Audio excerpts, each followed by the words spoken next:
Man, you're fucking. Well.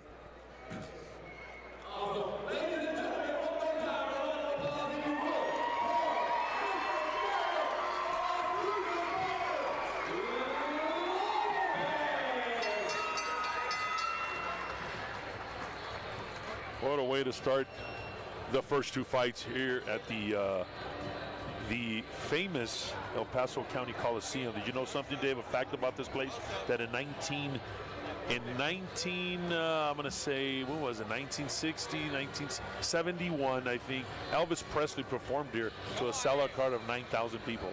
Wow. Alice Cooper, to name, Iron Maiden. Can you imagine Elvis Presley being booked in a venue that could only have 9,000 people? And it got sold out. Yeah. And this is a staple for Golden Gloves. And it really is a great venue. It's a historic venue. I've covered fights here. I don't know if you remember Zeph Ramirez back in the day. He was about 15 years ago. He promoted fights out here. He worked with David Rodriguez. Was it Zephyrinho Promotions? Yeah, Zephyrinho Promotions. And I covered some fights here that were located there. You had a fighter out of Kansas named David Medina, really talented young middleweight. And he fought here, defended his WBC regional belt. I think it was a Continental Americas belt here.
You know, Kayla is another big prospect.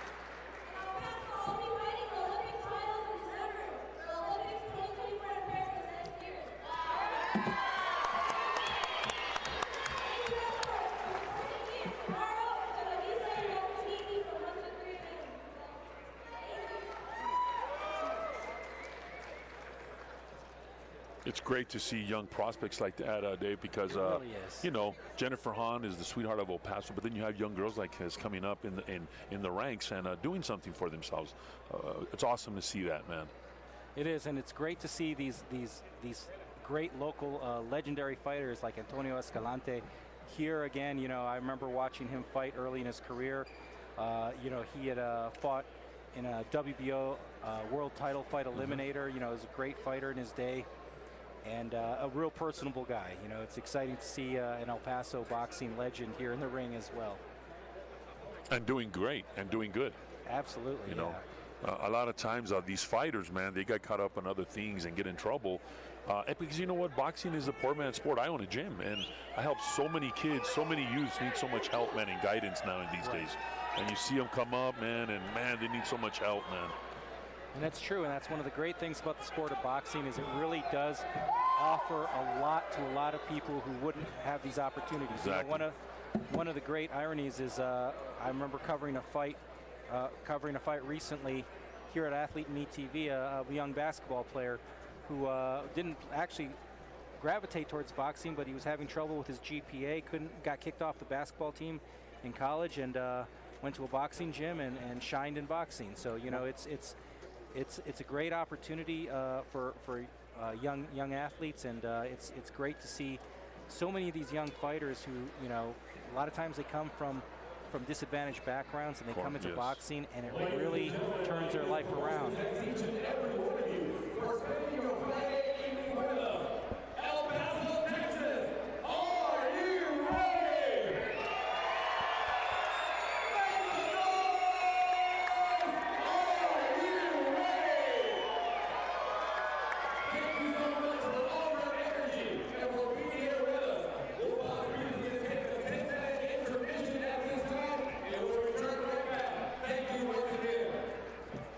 We've got a short intermission, and we're going to talk a little bit during this intermission about our main event, Jorge Tovar versus Herman Rendon. It's a super middleweight fight. I'm going to be honest, folks, I've seen both of these guys fight quite a bit. I've seen Herman Rendon's first 2 fights. He came in as an underdog. His pro debut, he fought a guy named James Land, a guy who was 2-0-1. James actually paid for him to be on the fight. He paid for him as an opponent. Herman Rendon had no background in boxing. He was an MMA fighter. Herman scored the upset. His next fight, he fought another undefeated fighter in his hometown, a guy named Martinez in Hobbs, New Mexico. Again, brought in as the opponent. Again, he scored the upset. But I'm going to be real honest here. These are good regional prospects, but Jorge Tovar is at a different stratosphere. I mean, he is one of the most supremely talented fighters I've seen, and I think that this is going to be a much tougher fight for Herman Rendon. But again, anything can happen in boxing. Yeah, anything can happen. But you know what? And you know what? Tovar also needs a little bit more competition here. So hopefully Rendon gives him that competition. But you're right. Tovar's at a whole different level. Great fighter, great forward fighter, comes forward. He's a very strong puncher. Well, Rendon's only loss was to a fighter named Dante Benjamin. Dante was making his pro debut, stopped him in 1 round, and that Dante is now a 5-0 prospect himself. Identical record to Jorge Tovar. I think this is I'm going to be honest. If you're watching this fight, you know, I wouldn't necessarily be looking for an upset. Rendon is a scrappy guy, but Tovar is a supremely talented fighter. But with that being said, we've seen what Rendon can do against those Class B prospects. Yeah, okay. We also saw what happened when he fought a Class A prospect. This is a good opportunity for Tovar to tell the world, I am a Class A prospect. I'm one of these guys who's going to blow out one of these fighters like Herman Rendon. Because if he struggles and wins a decision, I'm going to be honest, there's going to be some people who are going to say, wait a second, you know, this is supposed to be, you know, one of these top tier prospects, and he's struggling with this guy. Now, I'm not saying that's going to happen. I'm not even going to say it's necessarily a bad thing for him, because yeah, that's what I was. Yeah, exactly. But I think one of the things you've got to worry about if you're Jorge Tovar is what I just said. Don't let it get into your head too much. There is an old adage in boxing: you win today, look good next time. And you know what, you're right. And what I meant also is, like, I didn't say that there were hand-me-overs the other fights for Tovar, but right. I mean, it's good that Tovar gets challenged a little bit, because it helps him for his next fight. Exactly. Because he's been extremely dominant in all his fights. Because he is skillful, because he is powerful, and he's, like you say, supremely talented. And that's a very good point, because one of the things you have to watch out for when you're a young prospect like Tovar is, and you need a good management team behind you to do this, because there's that perfect balance. You don't want to throw him in with the wolves too early. I remember watching a future heavyweight champ, Oleg Maskayev, a Russian fighter who relocated to the United States, and I believe it was his 5th professional fight. He fought a former world champ named Oliver McCall. Oh, I remember Oliver McCall. And Oliver McCall, it was just too much too soon. Or we can look at that very, very memorable fight, Salido, when he fought Lomachenko. Lomachenko in his second pro fight decided to fight for a world title and ended up on the losing end of a very close decision. It was a little too much too soon. Well, let's not go too far, man. Antonio Escalante. Exactly. They put him in too soon with Ponce de Leon. Right. Ponce de Leon, I think, was the one that kind of retired Antonio Escalante, if you ask me. It was too soon for Escalante.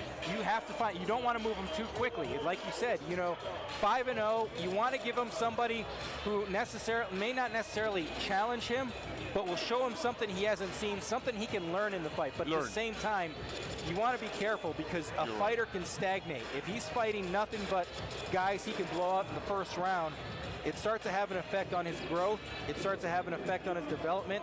It starts to have an effect many times on his training camp. And I can't tell you the number of fighters, in fact, here in El Paso, David Rodriguez, a lot of people felt that's what happened to David Rodriguez. Great fighter, showed a lot of talent, but he didn't quite take that next step, and it started to stagnate after a while. And you think maybe it was because what you just said? Sometimes that can be bad too. But then on the flip side, when it's too early to put him in. And that's where you need that perfect management team. You need a trainer who's because let me tell you something. You can ask Jorge Tovar, you know, are you ready to fight for a world title tomorrow? And I'm probably willing to bet he's going to say yes. I will fight anybody. I will fight anybody. I will fight Canelo Alvarez on May 6th in Guadalajara. He's fighting in Guadalajara. He says, hey, if they need an opponent, I'll come down and fight Canelo Alvarez on May 6th. Exactly. That's what a fighter does. That's what makes them a fighter, is that belief in themselves, that confidence, that willingness to take on the world, to take on the toughest challenge. That's what makes them a fighter. You need a trainer and you need a manager who can move that fighter along at a good pace. And I really believe that Jorge's team, he has a very good team, very good manager, and I think they're going to move him and guide him the right way. I think so too. And to be honest, these 5 guys he's fought are not world beaters by any means, but they are appropriate fights for a young fighter developing. When he fought 2 fights ago against Tavoris Teague, here, not here, but in El Paso at the Pan American Center, not El Paso, in Las Cruces at the Pan American Center, you know, Teague had 32 losses. And a lot of people, you know, watching were probably saying, wait a second, I'm watching a 4-0 fighter fighting a guy who's 6-32. Well, guess what? Teague was a cagey veteran who had seen everything. You want Tovar, of course, Tovar, you know, won that fight. Nobody was surprised by that. But you want to fight where he gets to see something he might not have seen before. Not seriously challenged, but he still learned something. Well, look, man, people will talk, well, he's 6-32, but holy smokes, man, he's been up there, man. Exactly. And that's experience, man. You got to respect these fighters because you know what, Tovar's coming up, man, and they're gonna. He needs to get the level of opponents as well. But you're right. I mean, I guess the question is, when is he going to be ready? And that's a thing that the management's going to have to do. His trainer, and his dad is one of his trainers, or is one of his managers. So they're going to have to make a decision. How many more fights of these, and then we'll take them to the next level, maybe on a bigger card like Top Rank, or I don't know. Big time for him, you know. He's good. So too. Yeah, he's absolutely good. And one of the things I will add too is we said it with during Alec McGee's fight, but it's worth mentioning for Tovar's fight as well. Jorge Tovar is 5-0. You can fight these guys when you're 5-0, but when he gets a 10-0, 11-0, 12-0, the competition naturally increases. Of course, the Texas Commission is not going to let a 15-0 Jorge Tovar with his pedigree fight a guy who's 0-2. Yes. So you know what? You can take that fight early on. And again, against Rendon, you know, it's a good gauge test because Rendon has already beaten 2 prospects. Now he's lost to the one. These were not the level of prospect that Tovar is, but you know, he's not a complete pushover. You know, he's got some toughness, he's got some skill, he's bringing something to the table. And Jorge Tovar, we know what Rendon can do against a Class B prospect, is what I'd say. Okay. He can upset them. We also saw what happens when he fought a Class A prospect. He got stopped in the first round. This is going to be a good gauge for him, but it's also, even if it doesn't go his way in the first round, if I were his team, if I were him, don't panic. Learn something. Learn something in this fight. And you know what? I think every fight, in spite of their records and who he's fighting, you got to learn. Exactly. And I think every fight, he gets something out of every fight. And I think Tovar does, because Tovar's a very disciplined fighter. I mean, you've met him before, and I've known him, and he's a very disciplined fighter. He talks discipline, and he takes it serious when he's in training camp. He doesn't take vacation, man. He's real serious about this. Well, I talked to him before this before this fight, and I asked him, what can we expect? Are you going to be working on something particular? I mean, is that fight against Benjamin on your mind? Like, are you looking to be as impressive as his fellow prospect? And he just, very short answer, he says, I'm looking to be very impressive. So we might see him come out aggressively, and that's fine. Well, he always does, right? He always does, but you know, sometimes you'll see these hard-punching boxers, these gritty guys who will fight more cautiously, if you will, just so they can work on something. I think of like, you know, Tommy Morrison sometimes. You're right. You know, he wouldn't swing for the fences for a round or two, and then when he did, you know, it was over, but he wanted to work on something. Yeah, so some fighters will start the first round. It's not that they're taking it off, but they're starting off slow, you know, getting some ring work, some movement, getting the feeling of it, and then they'll go to work in the third or fourth round, whatever, you know. But that's good. Hopefully he doesn't do that, because he comes out swinging and he wants to impress the crowd. But you know what, Dave? Maybe he does the knockout first round, because this is the first time in a pro fight he's fighting in his hometown. Exactly. That's a very good point. Now, he fought in Las Cruces, but that's pretty close to being his hometown. He's from El Paso. He is from El Paso. And Juarez is close, so it is. He's gonna. So you know what? To tell a kid, hey, you know what? Why don't you, you know, let it linger? No, it's the adrenaline up there, the excitement. Right. Look for him to come out swinging in a dramatic fashion. He's gonna win this fight. You mentioned this because funny story, but when I covered his fight in Las Cruces, there was a the Athlete in Me TV banner announced him, and it said he was from Las Cruces. And oh my goodness, on behalf of Athlete in Me TV, we apologize to the city of El Paso. We did not need to make that mistake, but we heard from it. We heard from a lot of fans afterwards. And you know what? I mean,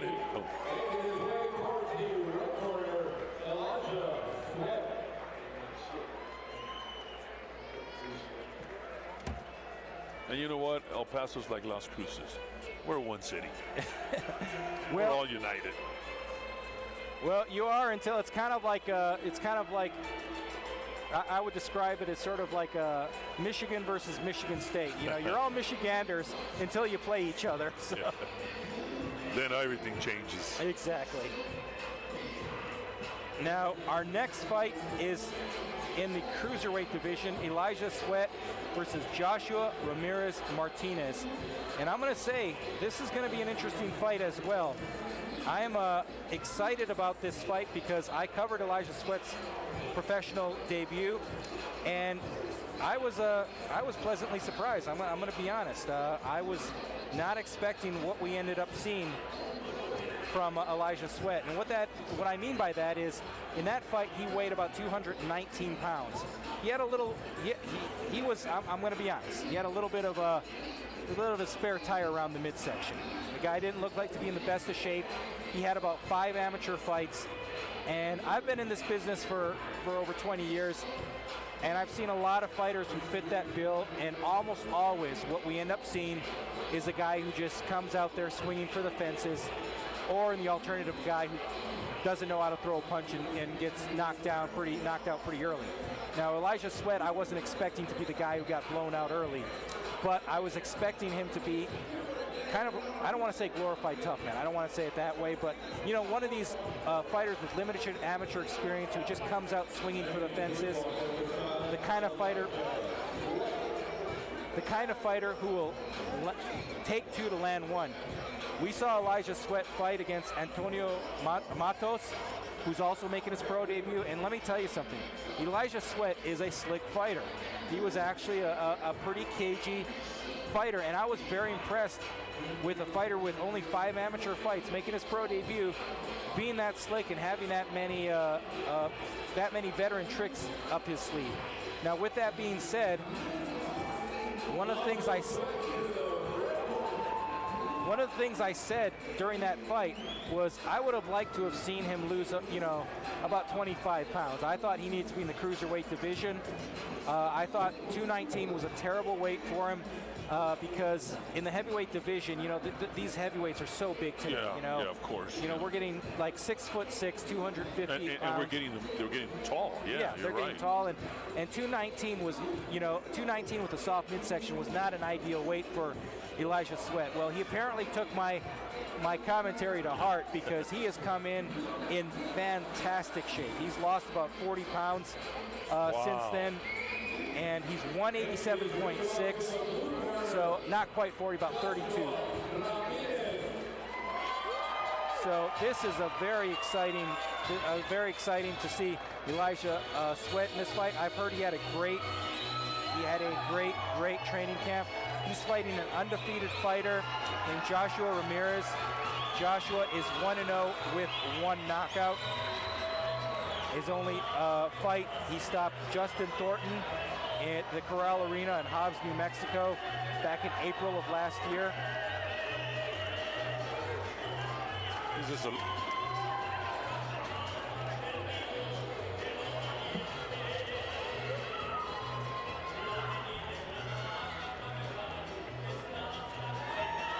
Mexican culture in boxing always attracts people. It does, it does. But interestingly enough, Elijah Sweat is from Las Cruces, and so this is going to be interesting. This is kind of his hometown, or he's kind of the hometown fighter in some regards.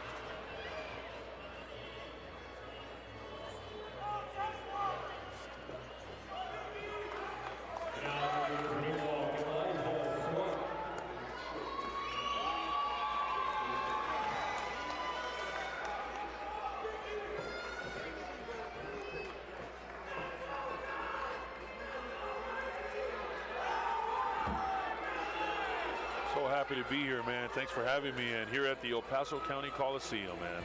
Absolutely, and Luis, thank you for being here. I've been enjoying this broadcast so far, and I think it's only getting better. Yes, sir. Yes, sir. Elijah's coming out with Big Mike. He's got a good trainer in his corner. Yes, sir. Big Mike, good trainer, man. This guy, this coach, real quick on Mike, man, he does so much for the community in the amateur sport, so much for Las Cruces. This guy is awesome for the kids, man. He does a lot. He's a staple in the community of boxing in Las Cruces. Does so much for the kids, man. Kudos to Big Mike, man. And he's also an exceptional trainer on top of that. He really knows how to work a corner. Great boxing personality and great man for the community. And this is going to be an interesting fight. Throwdown. It's Chuco down. We are coming to you from the historic iconic El Paso County Coliseum. This is the third bout of the evening. It's scheduled for 4 rounds in the cruiserweight division. Introducing first to you on my left, fighting out of the red corner, wearing the black with gold trim, weighing in at 187.6 pounds.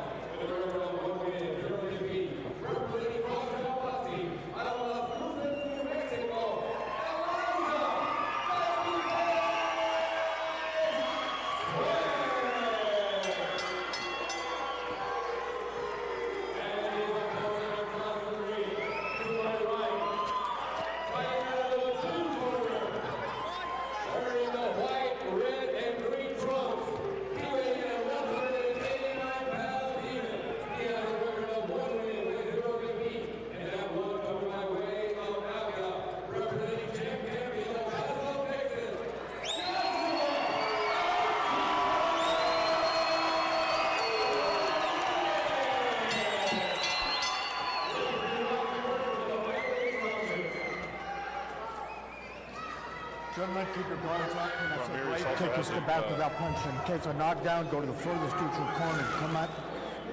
Don't come out of neutral corner until I say box. Give me a good, clean fight. Good luck to both of you. Ramirez also has a good camp. Good coach, Tommy Galindo. Very good coach. Yeah, very good coach. Well, and you know, I got to say, you know, one of the things I like about Ramirez is he certainly looks the part. Yep. Now, I talked to Ramirez. He has a very minimal amateur experience. But his parents, his mom was a professional boxer, his dad was a professional boxer. He says he grew up in the gym. And he initially said he didn't have any amateur fights, then admitted he had a couple. He said they were pretty quick. And I'm going to be honest, this is not the Elijah Sweat we saw last time up in Las Cruces. That Elijah Sweat was a slick boxing counterpuncher. This Elijah Sweat is coming out swinging. And he's got a lot of faith in conditioning, I think. Well, I mean, again, you've got to be careful not to gas out. Exactly. Ramirez looks cool and collective, weathered that storm, weathered that barrage of punches. Now he's going to calm down, sit down, and here we go. Well, Sweat won a 4-round decision against Antonio Matos. And again, you know, had pretty good defense and whatnot. Was a slick boxer. Here he came out aggressively. And Josh Ramirez, again, like I said, not much amateur experience. Elijah Sweat had 5 amateur fights, he said. So he didn't have a lot of amateur experience either. I described him after the last fight as a diamond in the rough. Critics may just be looking at the rough, but there was a diamond there. I'll be honest, you know, Ramirez, so far he looks very poised. You know, for a guy with almost no amateur fights, so far he's fought. You know, he hasn't panicked. He's keeping his composure. Yeah, exactly. He weathered that storm right now. Yeah, and you know the other thing is he is a southpaw. So I mean, that is something that Elijah Sweat, as a limited fighter. I shouldn't say limited fighter, but a fighter with limited experience, may not have a lot of experience dealing with southpaws. And you saw that left hand tag Elijah Sweat, and you can kind of see a little bit of frustration from Elijah Sweat. He slipped there. Referee Rocky Burke called that a slip, but you can see some frustration in his face. Well, he needs to relax a little bit. Stay poised, relax. It'll come to him. Step back. A lot of times fighters come in with that adrenaline rush, and they don't know how to control it. Box. And you're right, Ramirez does look cool, collective, waiting for the right moment to throw that punch. Nice jab. And again, that right hand, I think it's just befuddling Elijah Sweat because, you know, that southpaw, everything is coming backwards. And that left hand, even I got confused there. Yeah. But that left crossover, that right jab has been confusing Elijah Sweat. You know, Ramirez is landing with it. And another veteran move, I got to say, is he's working off the ropes pretty effectively. You saw him throw that uppercut off the ropes. But if anything, I know Elijah Sweat can weather the storm, and I know Mike Clark has prepared a good fighter. Exactly. He prepares fighters for war. Exactly.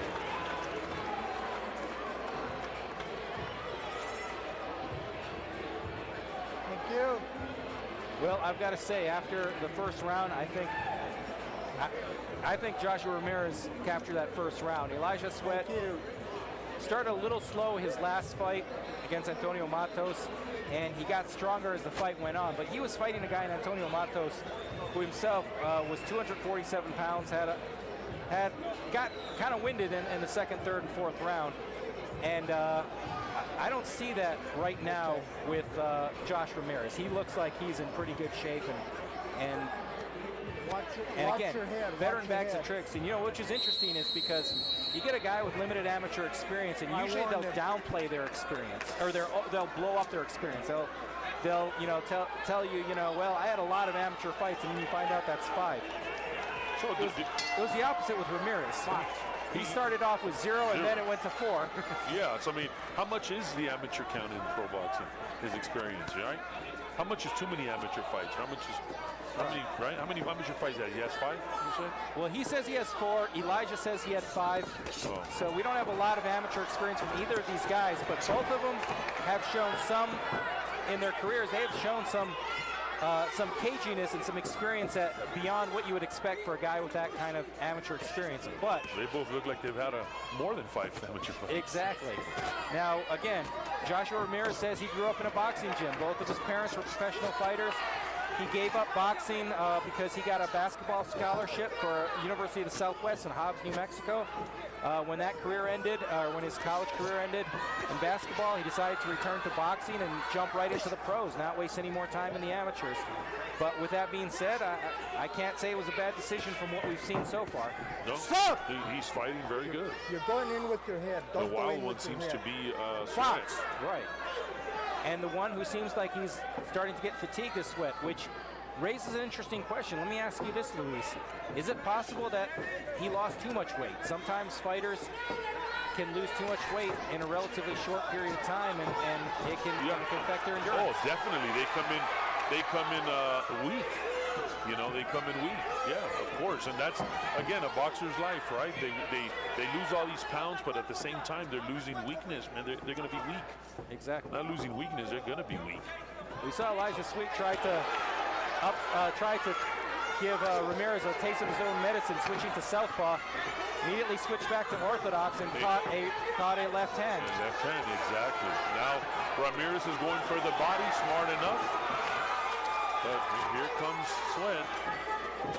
Well, and it's interesting too because Elijah's coming down from heavyweight, but Ramirez does look like a bigger man. He looks big, yeah. Nice. Another left hand, split the defense right between the gloves. And again, I just feel like Elijah is really befuddled by the southpaw stance. He looks frustrated, huh? He does. And this is no knock on Ramirez. He is fighting a very good fight. He is using his size and his skill to his advantage. But this is not the Elijah Sweat I saw fight Antonio Matos back in August of 2022. This is a different fighter, and I think a big reason for that is his opponent, Ramirez. Now, with that being said, Elijah Sweat lands a beautiful three-punch combination upstairs. Ramirez, I don't know if he was hurt by it, but he's certainly not as aggressive as he was a second ago. Both punches were flying like, oh man, those are some power shots. Another one. Up.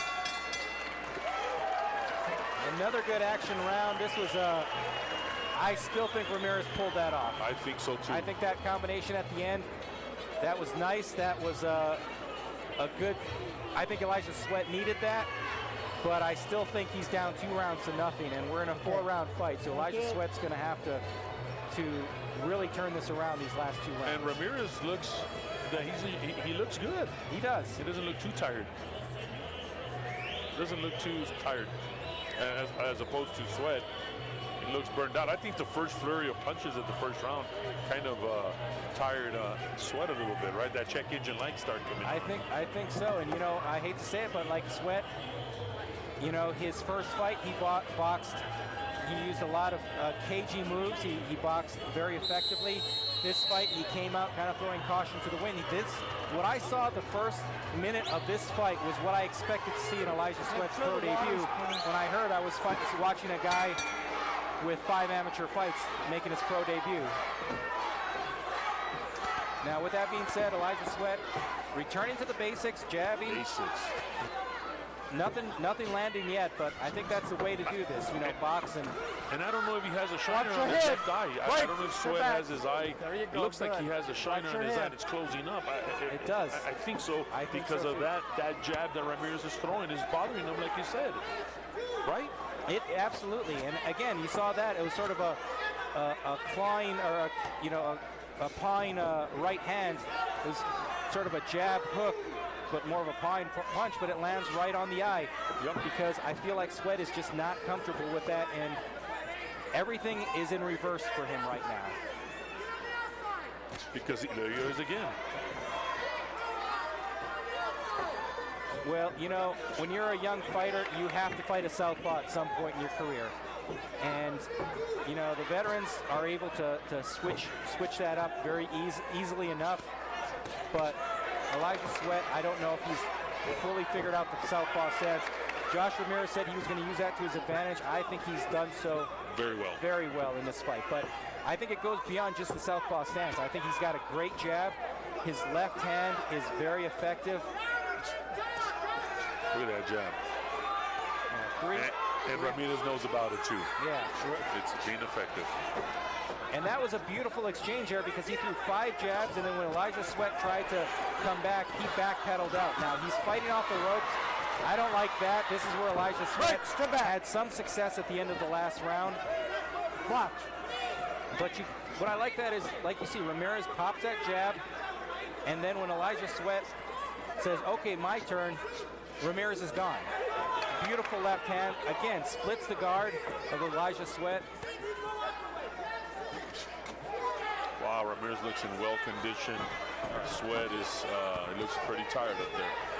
And I guess the one thing I would say that he could work on in this fight is a little bit of ring generalship for Ramirez, because he's done that several times, jab, jab, jab, and then when Elijah comes and tries to come forward like he's done there, he'll back away. But the problem is then he doesn't step to the side. He just keeps backing until he hits the rope.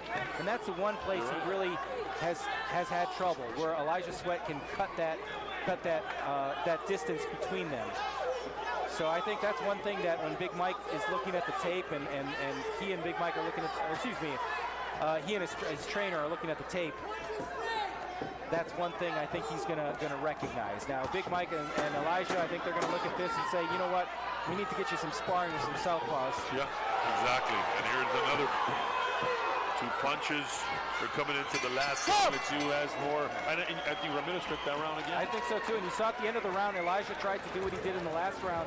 He walked into another left hand, a straight left hand that split his guard. And he had his back to us. I didn't see the punch, but I saw his head snap back. So it's pretty clear that, I mean, at this point, he needs a big 4th round. There's just no other way to put it. I think he needs a knockdown. I think so. And I don't even know if that's enough, because if it's 3-0, he's going to need something. He may need a knockdown and a 1-point deduction or something. Something big.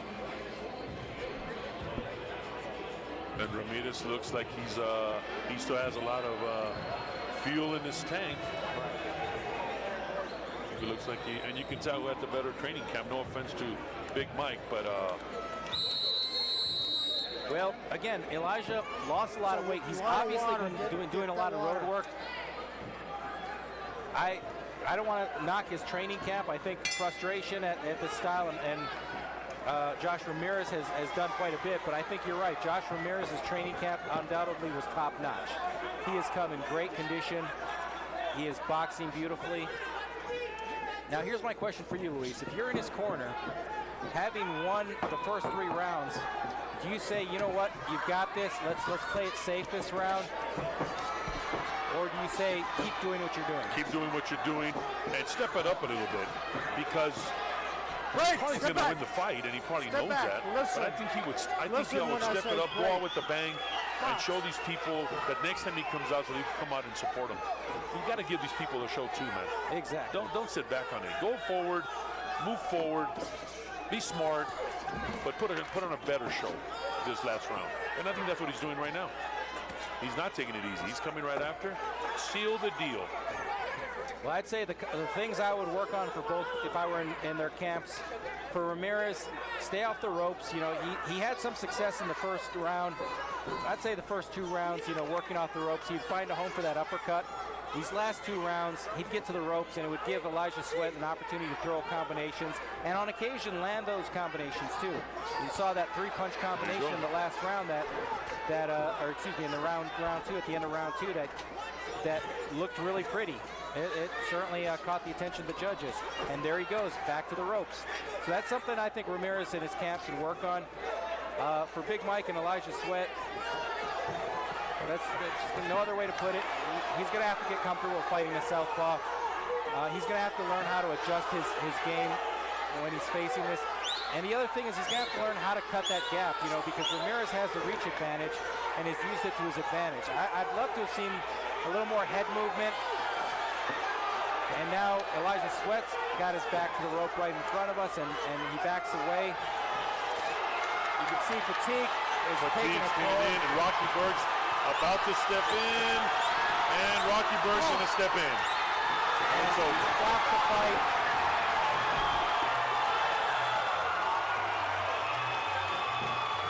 Now,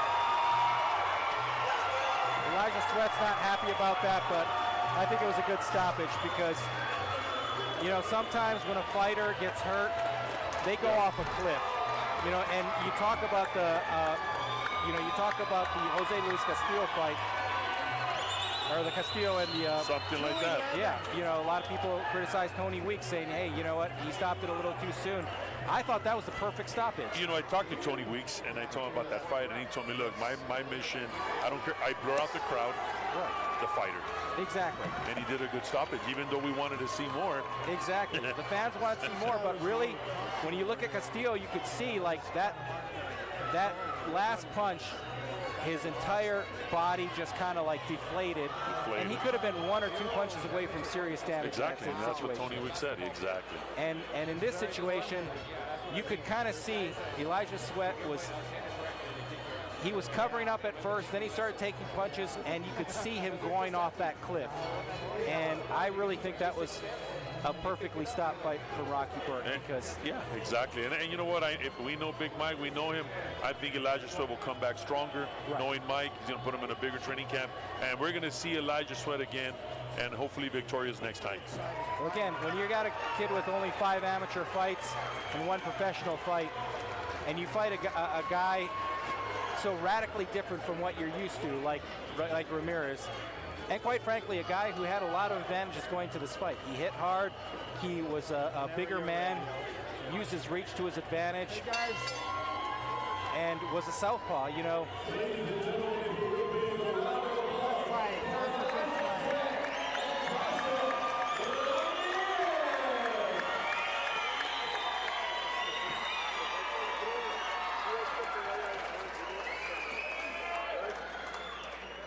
Good fight.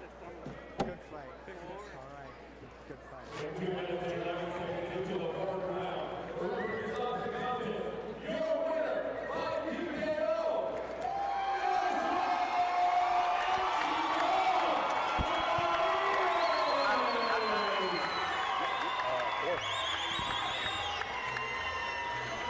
I got this fight. There was a knockdown in this fight.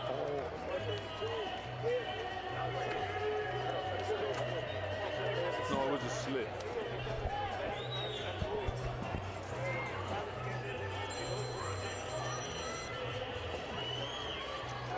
Yep.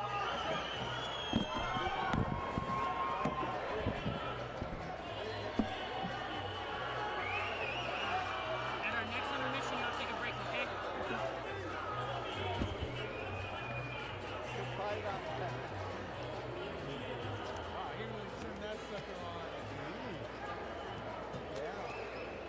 This guy came out like a tiger.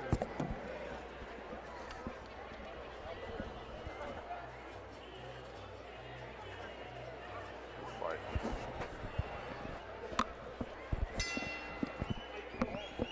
Ladies and gentlemen, we are set to ready for the 4th round of the evening. Making his way towards the red corner, Jonathan Abeta.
Ready for our next fight, and we're going to the heavyweight division in this one.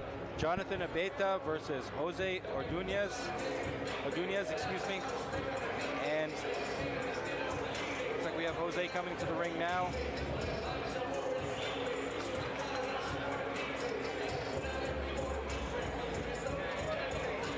Excuse me, that's Jonathan, my apologies.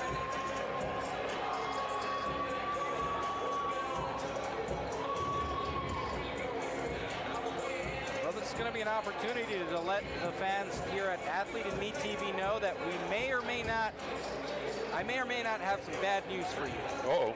And what that is, as of right now, I haven't had a chance to talk to the commissioner, but I don't know where we stand with the Stephanie Hahn fight. Stephanie Hahn, yeah.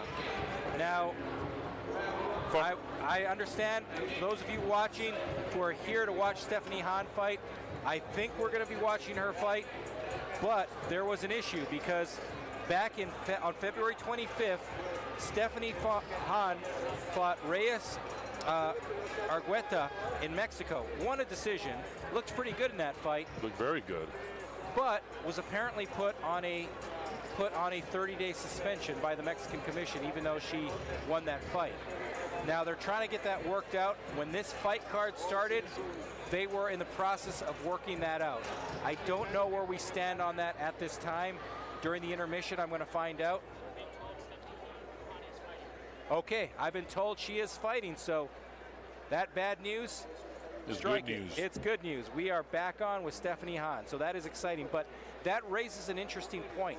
What kind of effect is that going to have on Stephanie mentally as she prepares for this fight? I don't think there's no effect. Well, I don't think so either. She so far looked pretty good. And I think that just motivates her more, pisses her off more. I'm going to come out swinging so I can show everybody I'm ready to go. And that's a very good point.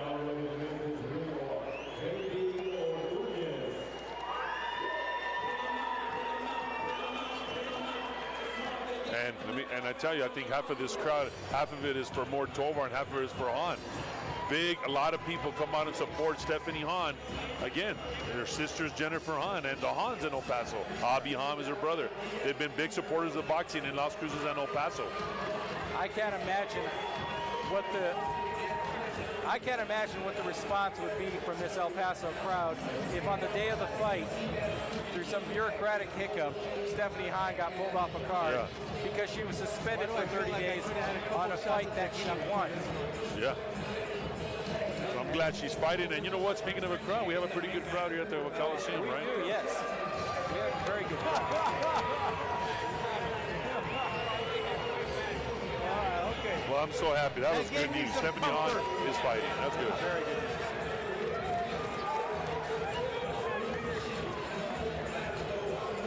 Here comes the heavyweights.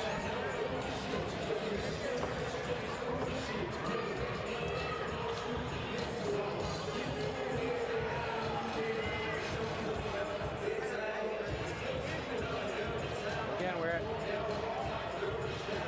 looking at Jose Ordonez and Jorge Tovar. All right, turn it up for me. Let's see your That's smile. not Jorge Tovar, Check out fans. your guns. Excuse me. Jonathan Abeta. You cup in place? You ready to go, champ? All right, And, man. as you mentioned, and as our fans probably recognize, this is a heavyweight. Well, we're ready for you. Ladies and gentlemen, we are coming to you from the historic outside of El Paso Coliseum. Martinez Promotions presents 4 rounds in the heavyweight division. Introducing first here, running to my left, out of the ring corner, wearing the purple and white, weighing in at 259 pounds even. He has a record of 1 win with 1 defeat. Representing Farmington, New Mexico, Jonathan Chuco Abeta.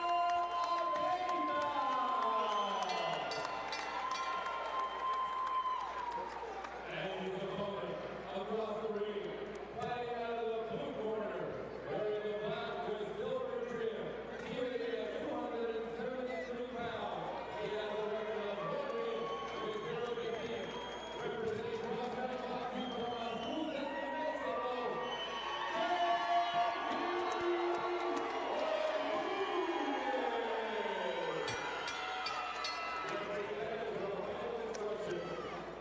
Gentlemen, you both receive your instructions, so I expect you to pay my commands. Protect yourselves at all times. Remember, we're here to see a good, clean fight. That's what I expect. Touch gloves and good luck. Okay, well, Robert Reveles gives the instructions. Jonathan Abeta versus Jose Ordonez. And if you didn't already know we're watching a heavyweight fight. And these guys I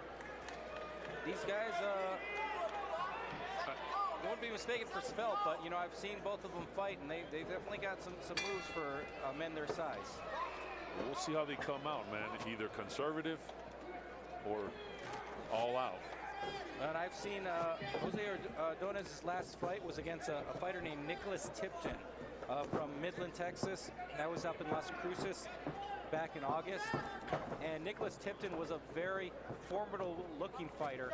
But one of the things that was interesting about Tipton is I think he was in control of the fight until he inexplicably ran out of gas. In the second round, In the first round, he clearly outboxed Jose Ordonez. He had this telephone pole jab. He was a taller man in good shape. It looked like, visually, he looked like he was in good shape. And he was a fighter who was boxing behind a telephone pole jab. And I talked to Nick Tipton before the fight, and he said that jab is going to be in his face all night long. And he's doing that, so? Well, exactly. That was Nick Tipton, and Ordonez had trouble with that jab. Round 2, Nick Tipton knocked down Ordonez, and then Ordonez came back with a knockdown over Nick Tipton, and then in round 3, Nick Tipton took a knee. He couldn't handle the fatigue. So I don't know what to make of Ordonez, but I will say this: he looks to be in better shape. And in this fight, he's boxing pretty well, and he's fighting, unlike against Nick Tipton, he's looking down at his opponent here. He's fighting a shorter man. And he started throwing the jab pretty good. He is, yeah. And that's the interesting thing. Sometimes you learn from your opponents. And, we talked about learning in a fight. I think he learned from Nick Tipton the value of a jab, but he also learned from Nick Tipton the value of conditioning, because Nick Tipton looked the part, but by round 3, that gas tank was empty, and Nick Tipton just took a knee and couldn't handle the fatigue. And in this fight, Ordonez is 6 pounds lighter than he was in his last fight, but he still looks like he's got a little bit of weight around the midsection he could spare to lose, but he looks to be a little bit better shape than he was in his last fight. Well, never underestimate how they look. Remember Andy Ruiz. Exactly, and it's funny because there's an Andy Ruiz in every generation of boxing. Every generation. There was Buster Mathis Jr. before him, who fought Mike Tyson, who was a surprisingly cagey fighter for being, 5 foot, less than 6 foot tall and soft around the middle. You've had Chris Adiola. Yeah, Chris Adiola. You had these heavyweights who are a little soft around the middle, but are surprisingly good fighters. And so you can't really, in heavyweight, you can't necessarily look at a fighter's physique and say, oh, this guy's, going to be terrible. Exactly. Now, with that being said, this is actually a surprisingly technical fight so far. And smart, because they're conservative. They're not wailing punches. They're actually conscious in knowing that, you know what, I got to last these 4 rounds. Stop! And the one thing I like too is both of these men recognize that, you know what, I should go to the body, and they're actually going to the body on each other. I've seen some good body shots in this fight, and if you got a guy who you have any question may not be able to go 4 hard rounds in a 4-round fight, then go to the body on him. I think Abeta should start jabbing more. I mean, get points up there, get the jab. But it looks like he's looking for that one shot to the body. But I mean, you got to get jabs too, man. You got to get these officials on your side too by showing them good ring IQ. Very true. Although let me ask you this, Luis. Abeta has clearly got less of a reach. He's shorter and doesn't have the reach that his opponent has. Can the jab backfire on him? Can a situation where he's throwing that jab lead to those punches, those over that jab if it's not quick enough and long enough? Well, for this fight, for this match, I don't think so, because his opponent's coming forward and he's having him right there. So I don't think so. Look how he comes forward. I think Abeta, if he's coming forward, he should counter or come with the jab. He just covers up. Now, if he wasn't coming forward, maybe not, but there's that. Started with the jab there. Another one. I'll say Abeta won his professional debut in Hobbs, New Mexico. I saw that fight against a fighter named Ricky Martinez, who was also making his pro debut. He stopped him in the 2nd round. Ricky Martinez has not fought again since then. Since then, he was stopped in the 1st round by Leonid Grachev, a very talented Russian-born fighter who's now fighting out of Colorado, who's now 5-0. So you can't really read too much in either of those fights. He fought a guy making his pro debut who's never fought again in his 1st fight. His 2nd fight, he fought I'd say a very talented heavyweight prospect. So we don't really know where he is on the spectrum, because he kind of fought both extremes.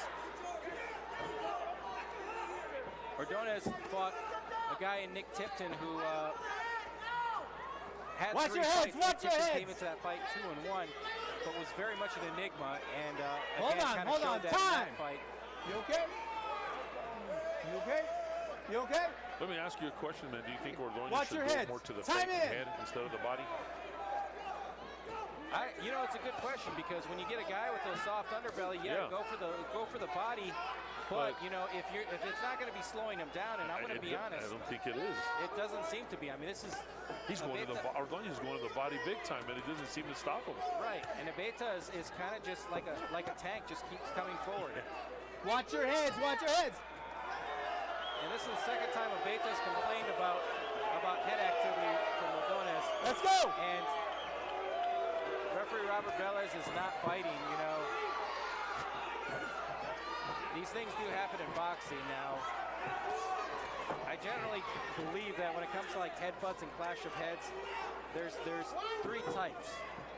The most common, you know, is the unintentional headbutt. Of course. Then there's the very recognizable intentional headbutt.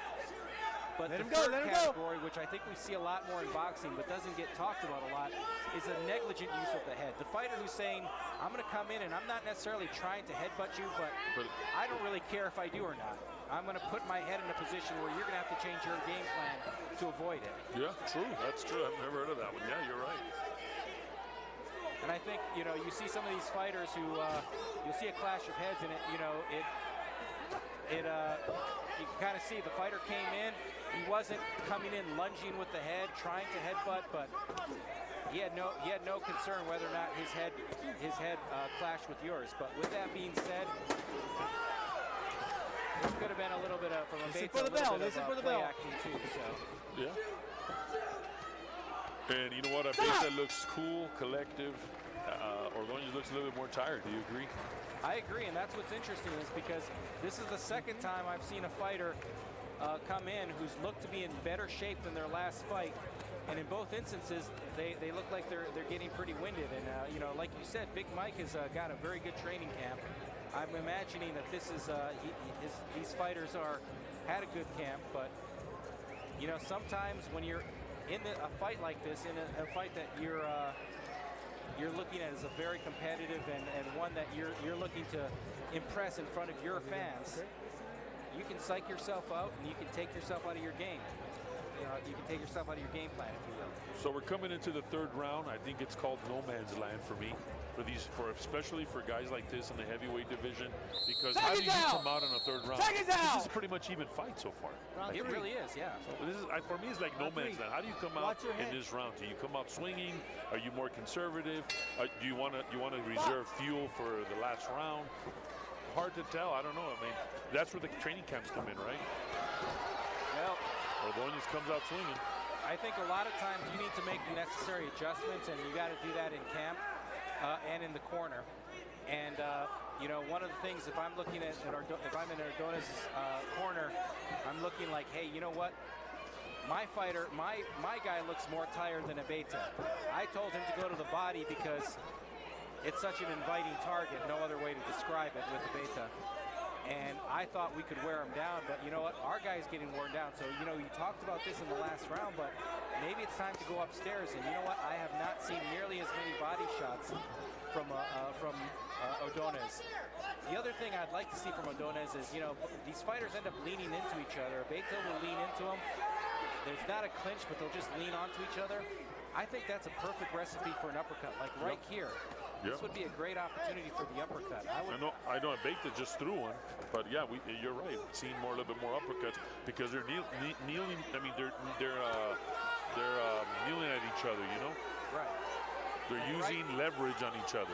Right here, there it is. There through the uppercut, and look at what it did. You know, it stiffened up. Stiffened up Ordonez and opened him up for a counter hook. So, you know, these uppercuts I think would be something to work in a little bit more. And Mike, stop punching. Step back. You know, that's the other thing. Let's get sloppy. Let's keep it clean. You know, he clinched and it turned into a wrestling match. That can wear you out if you're tired. And again, my concern is Ordonez's gas tank. Now, in the fourth round, that's where you throw caution to the wind. If your fighter's tired, you say just dig down and break through. Step back. In the third round, you still got to think. Come on, look at sloppy, man. Let's go. Keep it up.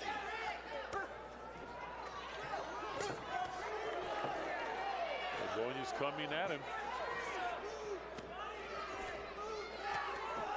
Well, I gotta say, of all the fights we've seen so far, this is probably the fight where I'd say I don't envy the judges. It's got to be a tough fight to score. Pretty even. I think Abeta maybe is probably ahead by an Right, inch, step but- back, step back.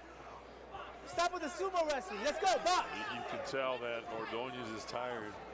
He has his mouth open, almost his mouthpiece half out. And Abeta's still coming forward, man. And again, Ordonez also is a fighter with, as he describes, 5 amateur fights. And it's interesting because everybody says they've had 5 amateur fights on this card. And none of them are fighting like a guy with 5 amateur fights. They're all, you know, don't Watch your head. Make no mistake. Watch You're your not mistaking head. this for, you know, an Olympic medalist making his pro debut. But, you know, they're still, you know, they're still Wow, let's go. a little less polished than some of these fighters with more amateur fights, but they are surprisingly well-trained and well-skilled fighters. They're coming in here. I've covered a lot of fights over the years, and I've seen guys with 5 amateur fights who come in, and I'll be honest, I had to wonder, you know, how many times they've had the gloves on, you know, how many times they've ever had the boxing gloves on. Yeah. These guys look like they know how to handle themselves in the ring. They know they got a good base. They need some polishing. There's definitely room for improvement with these fighters, but you know they're looking good. And both of these heavyweights, you know, it's interesting because again, if you're a lay person, if you're not a boxing fan, and you look at this fight, you're probably saying to yourself, you know what, these guys can't fight. I mean, look at them. Yeah, look at them. But then you watch these first 3 rounds, and you've got some pretty skillful boxing through there. Seconds out. And some good Seconds out. Try that corner Well, for Dave, me. here we go, man. 4th round. Look out for these fighters, man. They're going to come out swinging. Round 3. And I Here think we that's go. what they got to. At this point, caution goes out the door. You know, it's a close enough fight, and you know you can't take anything for granted. How would you have this fight scored right now? All even. And it's a very even fight. I know you set up Abeta maybe for around a point up, but I think I have it all even. I think it's that close, and it's a hard. This will be a hard fight to judge if you're the judge. To score if you're the judge. Here they come. Whoever wins this round will determine the winner of the fight. I think that's a safe assumption that this, and they're There you both go, fighting that's like the they way. recognize that. You see Ordonez is really pushing himself really hard in this round. He's throwing punches with more authority.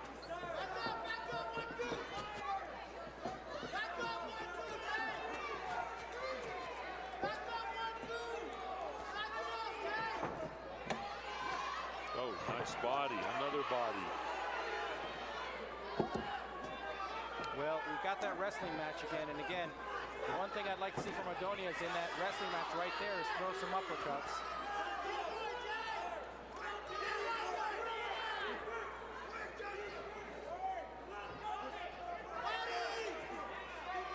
Well, one thing I'm hearing from Ordonez's corner is body. They're still wanting him to go to the body. Step back. You know, one of the things too, and I don't mean to say this to make fun of Abeta, but you know he does have a big body. It's a pretty big target. The judges aren't going to miss it if you. True, that's a good point. You're right. Shots to the body. I mean, if he goes to the body more, I mean, if he looks more busier at this point, maybe he edges out of this fight. But it's anybody's fight right now, and I think. I think you're right. There's another one. And you can see that pained look on Ordonez's face. He threw a nice 2-punch combination. And he had this pained look because you can see how tired he is. Yeah. But you know what? Hey, I stop gotta give him punching. credit. He's Step back. working through his fatigue. And in his last fight against Nick Tipton, his opponent couldn't work through the fatigue like Ordonez is doing right here. And that's something that you learn. You have to master as a professional fighter. And I always wondered, these fighters like Jose Ordonez, who are fighting their second pro fight and are dog tired after 4 hard rounds.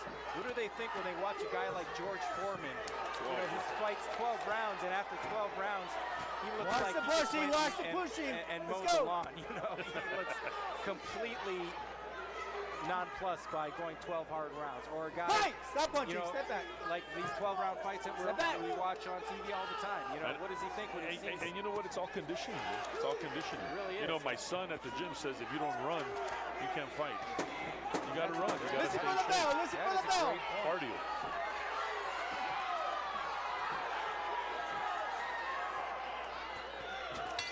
That's it. It's over. Well, that was a surprisingly a surprising fight from both fighters.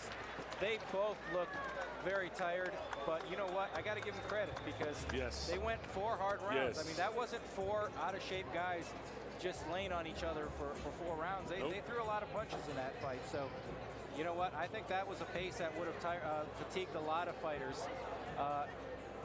And you know what? It wasn't boring. It wasn't. It was action-packed. It was a good fight. It was a good fight, man. They both did good. The pride of New Mexico is at stake here. Absolutely. Farmington and Las Cruces, correct? Yeah, that's correct.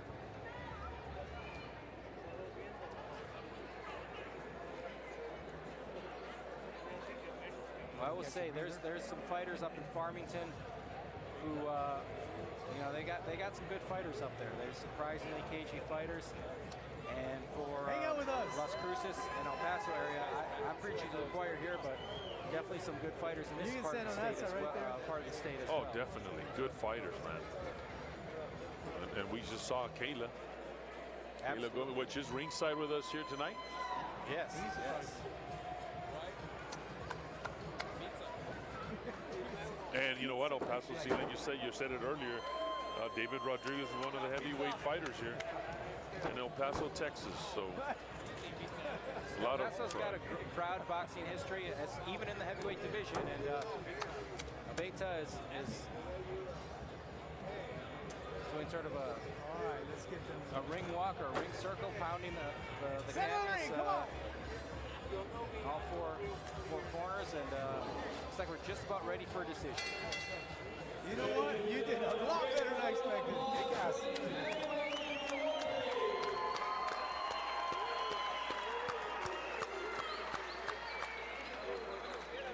Come on, bring it over here.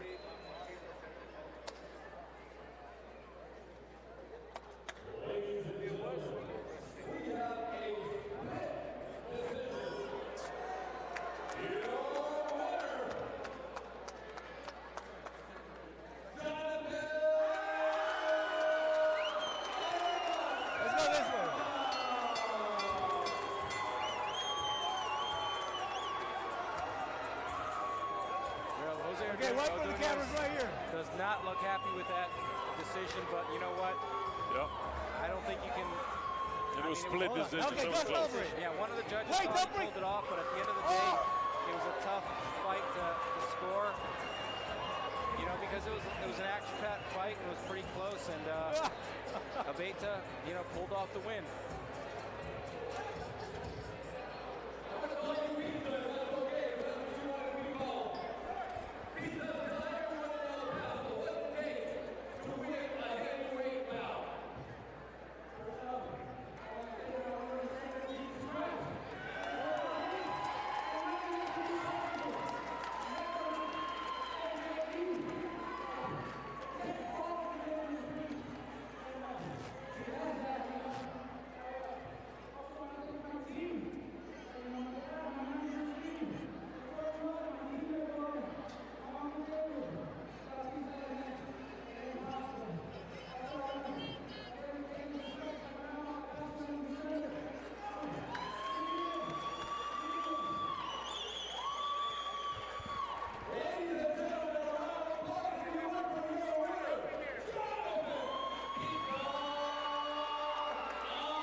Abeta back on the winning track after losing his last fight to Leonid Grachiv. He's now 2-1 with 1 knockout.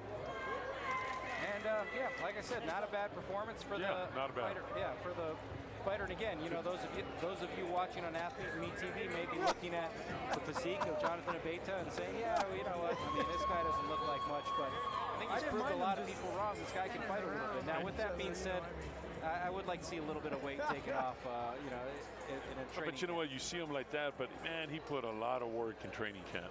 People over there might know boxing, but man, this guy, how does he get up there? But I bet you that guy put a lot of work, a lot of hours in the gym. Boxing is a jealous sport, and that's really, you really got to be committed to that. Absolutely. So my kudos to him, man. Good job, man. I agree. I agree.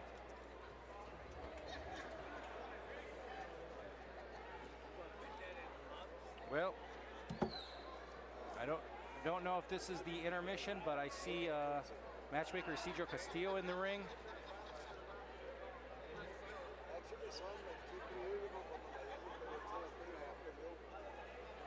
And our next fight is going to be Stephanie Hahn versus Kim Colbert, which a lot of fans here are very excited about. Which is the co-main event. Co-main event.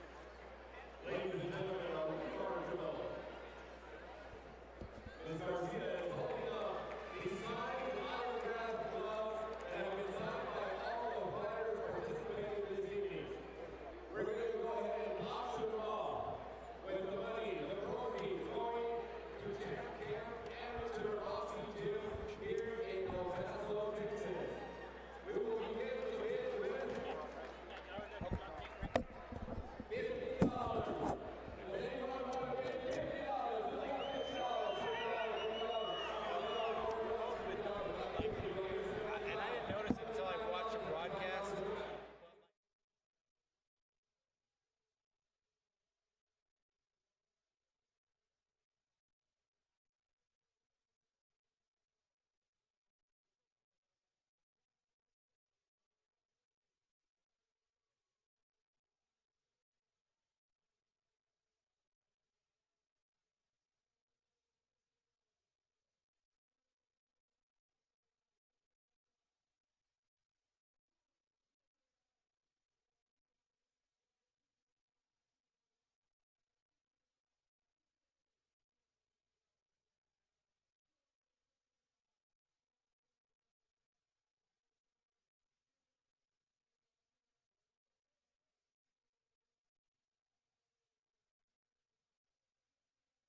about ready to start with our co-main event, a 4-rounder in the women's lightweight division. And this should be a good one.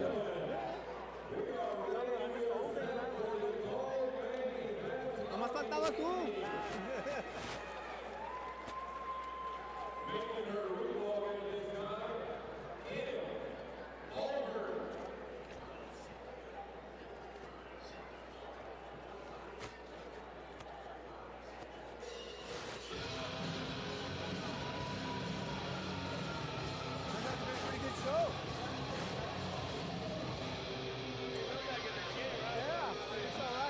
Energetic, though.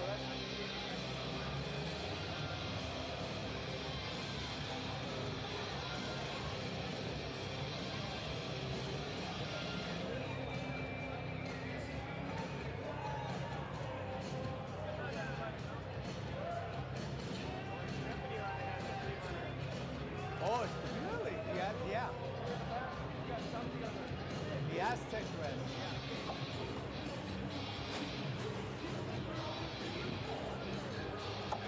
You know that women's fighting has been big in the last 2 years.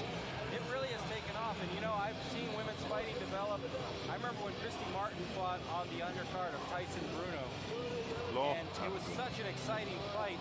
They're all exciting, huh? It really is, but I mean, it's also advanced in a way where the fighters themselves are so much more polished now, and you know, you see these women female fighters, and they are they come to fight. And they're exceptionally talented. I wish they would do 12 rounds in the pros. Same here, yeah.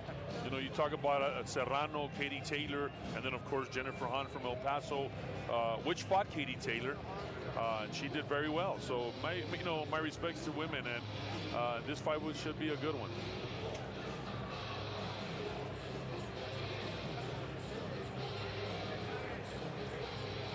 Now, Kim Colbert is in the ring, and not much of a response from the crowd, but I'm willing to bet it's going to get a lot louder when our opponent Stephanie Hahn comes in. Oh, yeah. You ready to go, champ? All right, good luck to you. Being coached by the legendary Louis Burke. I'll do the drive-by. You give me a thumbs up. I saw Louis up. before the fight, and they're about to announce her arrival. There you go.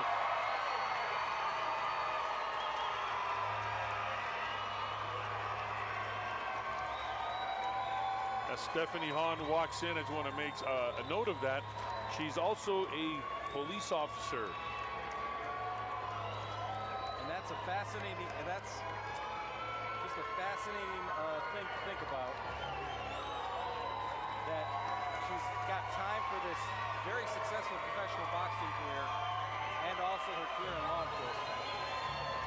And hello and respect to all my law enforcement buddies out there, man. Thank you for what you do. Absolutely.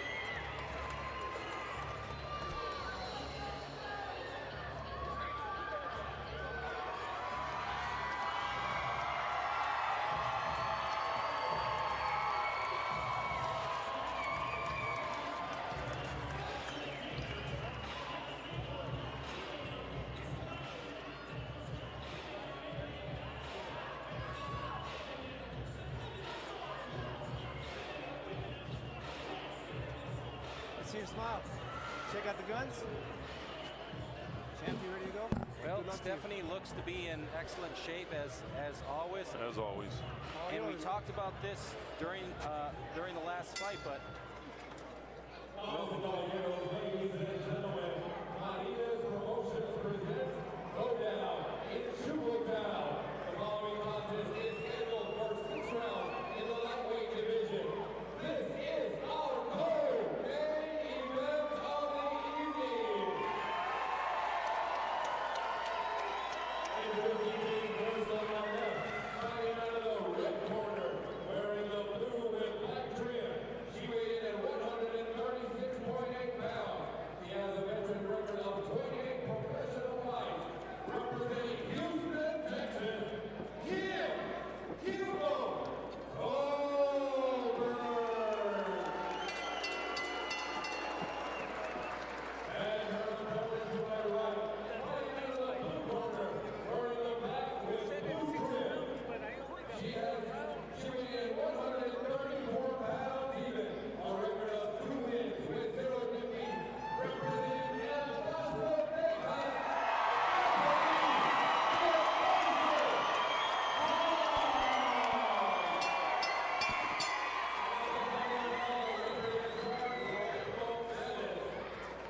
Warriors, you've both been giving you instructions in the dressing room, so I expect you to obey my commands. Protect yourselves at all times. Remember, we're here to see a good, clean fight. That's what I expect. Touch gloves, good luck. Well, we talked about this before the fight, and we're going to see how this affects both fighters, and particularly Stephanie Hahn. But when this broadcast started, we did not know if Stephanie Hahn was going to be fighting. I was talking to some of the commissioners and the officials ringside, and Stephanie Hahn fought just a few weeks ago on February 25th in Mexico against Reyes Argusta. Won a decision. My understanding looked pretty good in that fight, but was put on suspension for 30 days. They did not realize she was still technically under suspension in Mexico until this morning, and they've been scrambling to get that cleared up. They were able to get it cleared up, and she was cleared to fight, but at the beginning of this card, we didn't know if she was fighting. I saw her sitting next to me. And it looks like she's taking it out on Kim. Take yourself. There's something. Covering up. You gotta weather that storm. Stop! Wait! Stop! Wait! Is she gonna have a chip on her shoulder? Stop! Is she gonna use it to motivate her, as you said in the last fight? It really looks to be the case.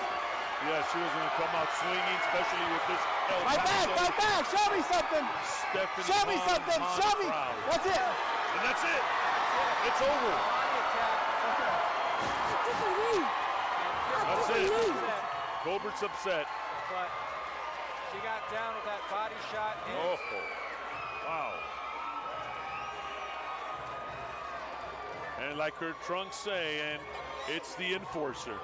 well, you know, folks who are looking up this fight on BoxRec, those of you watching on the Athlete and Me TV, you may be...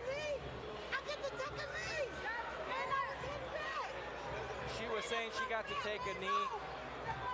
She wanted to take a knee, and that's generally not a bad strategy if you're hurt. But she didn't. But she was taking a lot of punches, and you got to understand something about Kim Colbert. Those of you watching this fight on Athlete and Me TV may be saying to yourself, Stephanie Hahn is 3-0. Kim Colbert has a record of 3 wins, 25 losses. She hasn't won a fight in 10 years. Wow. Why is she complaining? Why is she upset? Well, let me tell you something about Kim Colbert. In those 25 losses, she's only been stopped 3 times, and never like this. This is a new experience for a lady who is 42 years old, who turned pro in 2003. When Kim Colbert turned pro, the iPhone 1 was 4 years from being released. When she turned pro, Finding Nemo was the top movie in theaters, and George Bush was in his first term for president. And in that time, she has fought 28 times, lost almost all of them, but always went the distance and gave young prospects, young future world champions, gave tough fighters 4 rounds of action. Very rarely did she ever get stopped, and never like this. So she's very upset. Yeah. Stephanie Hahn is cool as a cucumber, but let me tell you something. When she gets back to watch this tape, she's got to be very excited, because this is something that has not been done before. Well, but you also got to remember, she didn't fight the likes of a Stephanie Hahn. Very true. She's never fought an opponent like her. Hahn looked extremely awesome. Wow, she came out swinging and like a professional. Look at her, awesome. Absolutely, and you know, Stephanie,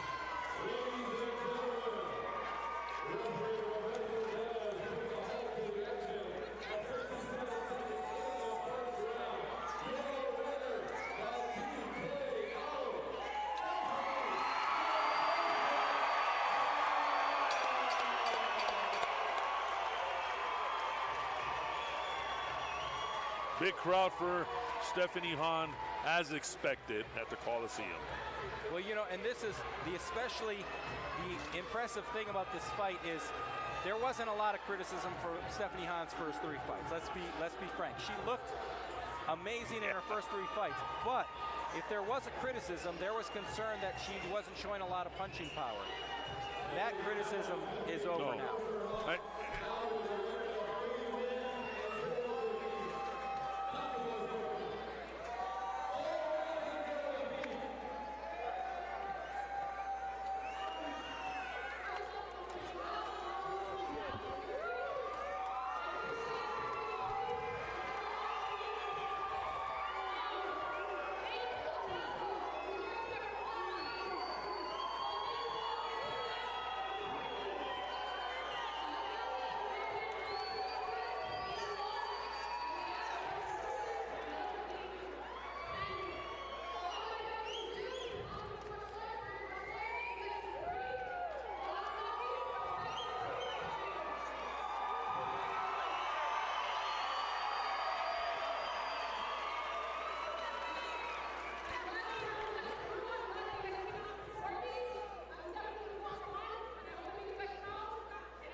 The Hahns mean so much to El Paso, man, and Las Cruces. Absolutely. Wow, the whole family, the father, the family, the brother, the awesome family. Man. And great ambassadors for the sport. Great ambassadors. And for El Paso. And for El Paso and Las Cruces. You know, great ambassadors, man. I hope Stephanie Hahn keeps climbing up and gets a title shot at the higher levels. And I do too. And you know, the interesting thing is she's now 4-0 with 1 knockout. Now in men's boxing, you know, we'd be talking about, well, in about another 5 years, when she gets about 20 fights, you know, we could be seeing her in a title fight. But women's boxing, sometimes things move a lot quicker. Look quicker. You know, you see talented female fighters fighting for a world title fight inside of their first 10 fights. And in this particular instance, I think Stephanie Hahn may be ready for a world title fight here pretty soon. Now, again, you know, I'm not gonna completely oversell Kim Colbert. She is a fighter with a 3-25 record coming into this fight, but again, a fighter who has been fighting for over 20 years, only 3 stoppage losses, and nothing that looks remotely like this. I gotta say, Stephanie Hahn has certainly put herself in the discussion now, and I think that, you know, again, we talk about finding that perfect pace. You know, when do you put a fighter like Stephanie Hahn?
You know, going back to that stoppage, I think the ref did a hell of a job stopping it. I think it was rightfully so stopped, and Stephanie Hahn rocked her. She was pedaling back, and again, it goes back to these fighter safety. I think was it Robert Velez? Robert Velez did a hell of a job. I think it was a rightful stop, and even she got on one knee. She was in trouble already. Well, and I generally, my philosophy is I try not ever to criticize a referee stoppage, because they're seeing things that we can't see. Exactly. You know, they're seeing her face, they're hearing what the fighter is, how the fighter is responding. They're seeing that look in her eyes. You know, you can see a fighter, and you know, you talk about this, you watch that replay, we watch that Castillo replay, you know, with the Diego Corrales fight, and when they saw the replay, you saw his eyes just kind of glaze over. Yeah. And Weeks immediately, just like that, jumps in and stops the fight. Yep. You know, and if you're sitting, you know, in the back rows, if you're sitting, you know, in the upper deck, you don't see that. You don't see that. So, you know, I try not to criticize. Yeah, of course not. And how hard is it? I mean, look, man. I mean, you got to make a split-second decision. Right. And like Weeks said, I got to block out the crowd, because my job, I'm not there to watch the fight. I'm there to watch the fighters, and again, their safety is paramount. And that's one of the interesting things, because for the fighters, we talked about it earlier, you know, we want to entertain the fans. You know, or the fighters, I should say. The fighters want to entertain the fans. You know, that's their mindset. They want these fans to be happy. The referee has to zone that out. They got to be like, you know what, I don't care if the fans are happy with my stoppage or not. That is not at all a consideration in what I do next. Exactly. Their thought process is, what do I need to do to protect this fighter? Because again, I've seen fighters who have taken frightful beatings, and the referee decided to give them a little bit more time. And that can be And they've never been the same fighter after that. Yeah, Kim exactly. Colbert's upset. She got stopped in the first round for, blown out in 1 minute, the first time in her career. But guess what? She's going to live to fight another day, and she's going to probably go the distance with a lot of good fighters, from this day forward. But for Stephanie Hahn, this was a coming out party. This was a statement to the sport of boxing. And you can see how happy her fans here in El Paso are, because we were talking about earlier, her sister fought for a world title in her 13th pro fight. She was 10-2-1 when Jennifer fought for a world title. Came up short against a Korean fighter. A lot of people thought she probably may have got the decision had it not been in Korea. Had that fight not been in Korea. But with that being said, 10-2-1 in men's boxing, you don't generally think about a 10-2-1 fighter fighting for a world title fight. In women's boxing, it's much more common. And for Stephanie, I think, at 8-0, she could be fighting for a world title fight. We might be that'd be awesome. We might be sitting here at this ringside at this same arena covering a world title fight before the end of the year at the rate she's going. I mean, she's fought. This is her second fight in 2 weeks. So you mentioned Colbert will live to fight another day. I mean, go back to the video training camp and work on having that perseverance and fortitude to continue. I mean, if you wanted to take the knee, take the knee. Right. But she didn't. And going back to Stephanie Hahn, and I mean, in women's boxing, everything's moving quick. Very exciting fights, and women produce. And we're in an era that I'm glad to see women's fighting, and I'm happy to see them in the main event as a women's fight, man. That's awesome. No more backseat to nobody, man. They're going to be a staple in big fights, as we've seen Serrano, Katie Taylor, you name it. Jennifer Hahn, now Stephanie Hahn. That's awesome. It is, and it's so exciting to think of Stephanie Hahn possibly bringing another world title here back to the Sun City. I remember how exciting it was for the city of El Paso when the city had their own world champion in Jennifer Hahn. And I'm just envisioning that same electricity and excitement here in El Paso if Stephanie comes in with a world championship. This right here is going to make news, headlines, waves, and I guarantee if she fights here again next time here, we're going to see more people. Absolutely, and it's also going to turn heads with boxing insiders, because people have been following Stephanie Hahn's career, and they say, I remember her sister. Her sister was a good fighter. They saw she's 3-0, no knockouts. Nothing that jumped out on her record, but they're going to see that she knocked out Kim Colbert in 1 minute. And again, to a casual fan who looks at the record of 3-25, they're going to say, whatever, it's a tune-up fight. But I'm going to be honest, Luis. I thought that we were going to have 4 rounds to talk about Stephanie Hahn's career. Knowing that Stephanie hadn't knocked out anybody yet, knowing Kim Colbert had only been stopped 3 times in a career that spanned 20 years. I thought we were going to watch a 4-round decision. Stephanie was going to win every round, but she was going to win a decision, and we'd have a chance to talk about her career, talk about that mishap with the Mexican Commission suspending her and her fight almost going through. I thought all of that was going to be on the table for. And sometimes as a fighter, as a fan, you want to see more of them. You came out and I want to see more. And as a fighter, you're like, no, I just want to end it. Let's go, man. I want to make a statement, but I wish I would have seen more of her. But that was awesome, man. And you can see the fans were on her side. And now we're moving on next. People are chanting Tovar. So this is another one. I mean, we talked about it earlier. Does he do the quick in and out ring knockout, or does he play with this guy a couple of while and show us his skills? We'll see. It's going to be interesting, because Jorge Tovar so far has looked absolutely dominant in his first 5 fights. First 3 fights, all of them ended in the first round. His last 2 fights, both of them ended in the second round. Can Herman Rendon be the first fighter to get out of the opening 2 rounds against Jorge Tovar? And more importantly, to fans of Rendon, can he be the first fighter to upset Jorge Tovar? Yeah, and in the weigh-ins, man, Rendon looked ripped. But I mean, again, looks can be deceiving. Doesn't mean that, But he looked pretty good, huh? He did. And like I said, Rendon, we talked about it earlier, but he has shown himself to be the kind of fighter. He has no amateur background. He's an MMA fighter, but he can upend the apple cart. He has shown that he can go into somebody else's hometown and against a B-level prospect. I'm not talking about an opponent, but he's went in against two guys who are 2-0, who are regional prospects, and he upset them in their hometown. Yeah, exactly. And Dave, this is where it starts, my friend. This is, in arenas like this, is where it starts. Absolutely. Is where the fighters start. This is where they don't forget where they came from. This is where it starts. Arenas like the El Paso County Coliseum that's seen so many fighters like the likes of Eric Morales, Antonio Escalante, Jennifer Hahn, and now Jorge Tovar.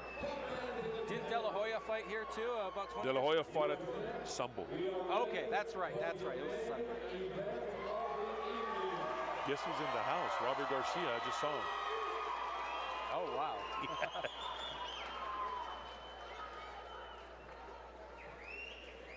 Abel's in the ring, and he's about to call out our main event fighters.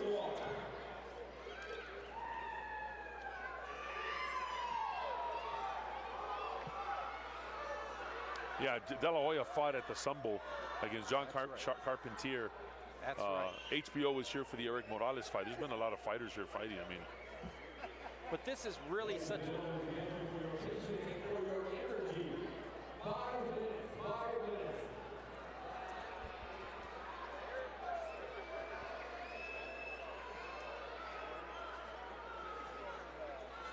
It looks like we have a 5-minute intermission. I'll take this opportunity to talk a little bit about what we've seen so far and what we're anticipating seeing again with Tovar. And just a recap for those of you just tuning in on the Athlete and Me TV. In our first fight of the night, Alec McGee, 8-2, 1 knockout, dropped Jesus Peradua with a left hook in the first round, wins a 4-round unanimous decision. Very impressive win for Alec McGee. Looks like he's moved forward. He's taken a step forward in his career. He's looked really good in that performance. McGee looked great in this performance. We talked about it, right? That, you know, they were going to take him lightly because he doesn't have power, and man, Right. he showed everybody he did. Well, and it's kind of funny, you know, Mike Tyson had that very famous boxing quote.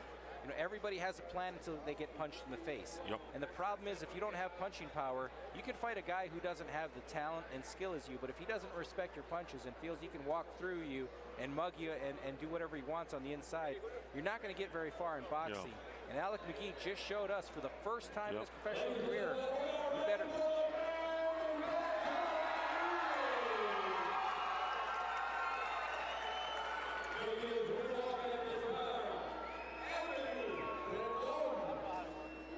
As I was saying, Alec McGee showed for the first time in his career that, yes, absolutely, against a tough, gritty fighter, a guy who's never been knocked out in his career, you've got to respect Alec McGee's power. Yeah, of course.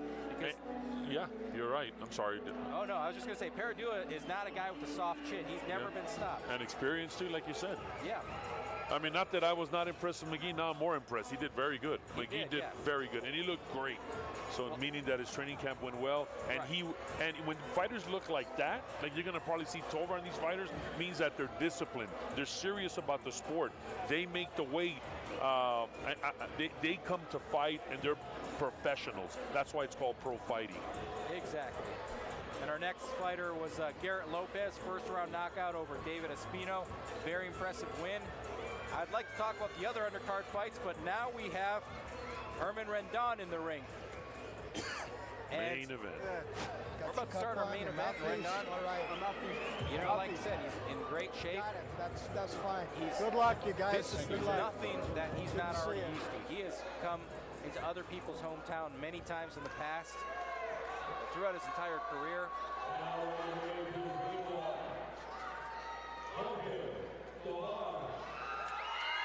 Here he comes. There's that crowd, that Tovar crowd. That crowd Here they cheering. come. And fans are standing. And he's coming in with a entourage or a show to give these El Paso fans a treat. And this is what an amazing entrance. I've got to say, you know, give fans something they're going to remember, and he's got a ring entrance they're going to remember, and I think he's going to have a performance they're going to remember as well.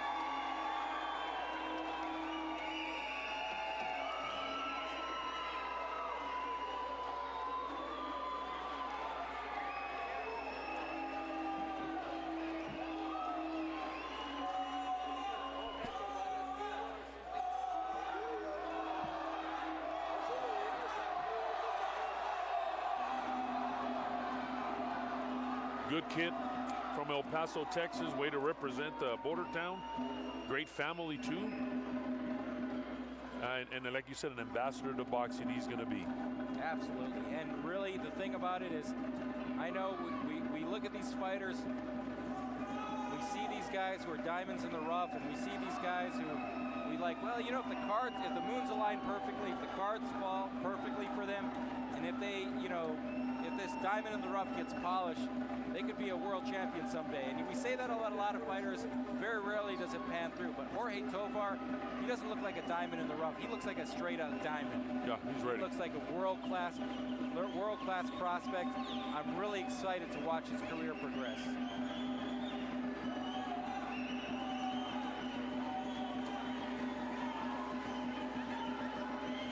What do you think? You know, an entrance like this, man, it plays mind games with his opponent, don't you think? Well, I don't know, because I was watching Rendon during this, and you saw Matchmaker Cedro Castillo was filming this entrance, and Rendon stuck his head in front of the camera and just bugged to the camera. So there's a part of it that he's looks like he's cool as a cucumber. His cornerman is a little bit odd, though. You see one of the guys in his corner is got his camera out and filming this as well. That could be also, you know, waiting for the ring entrance of fighters. You know, they wait, and I don't know.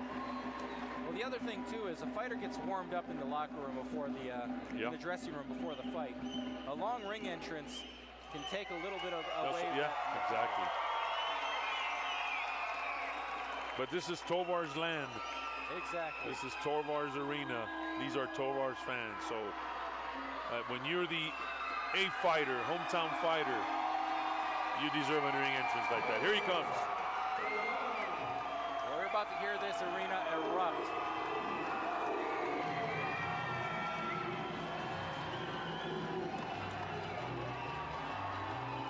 Many of these fans don't see him yet, but as he makes his way to the ring, more are starting to see him, and you can hear the crowd cheering. I think once he enters the ring, this crowd's going to erupt. And here comes Jorge Tovar.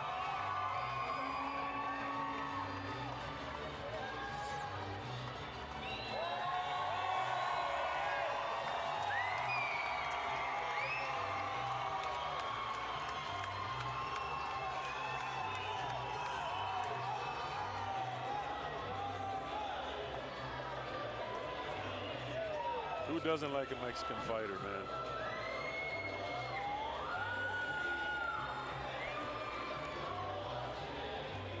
Well, we have got, I've got to say, Tovar right now looks like the total five package. You know, he's a good-looking young prospect, very articulate, very nice young gentleman to talk to. Got a lot of fan support here in El Paso. Great ring entrance. Amazing punching power.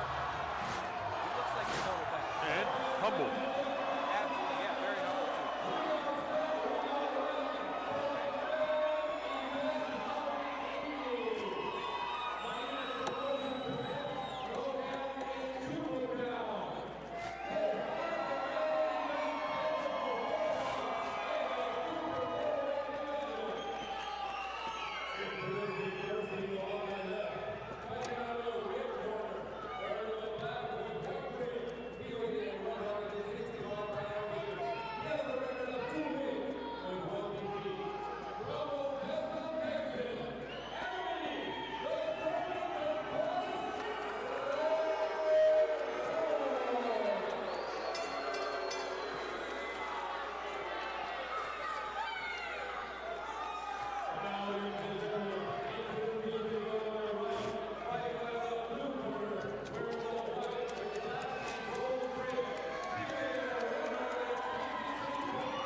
Gentlemen, keep your guard up at all times. When I say break, take a step back to that punch. And in case you're knocked down, go to the furthest neutral corner. Don't come out of the neutral corner till I say box. Give me a good, clean fight. Good luck to both of you. Shake hands. There we go, Dave. Main event time in El Paso. I gotta say, Rendon is almost as tall as Tovar, and one of the things that Tovar said in this fight, as I said, did you see Rendon's previous fights? And he said, yeah, and he said, one thing I noticed is none of his opponents went to the body. He left it at that, but I'm gonna say to fans watching on Athlete and TV, let's keep an eye out for the body attack, because Tovar specifically mentioned that before. Here we go. Rendon is Seems to be the person out to shoot first. Tovar looks calm.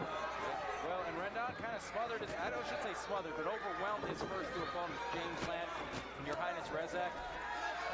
Break! I don't know if you can do that against Tovar, because you open, when you come out and try and overwhelm a fighter, you're opening yourself up for a lot of counter shots. And Tovar is not a guy you want to give a lot of open shots to. Let's just put it that way.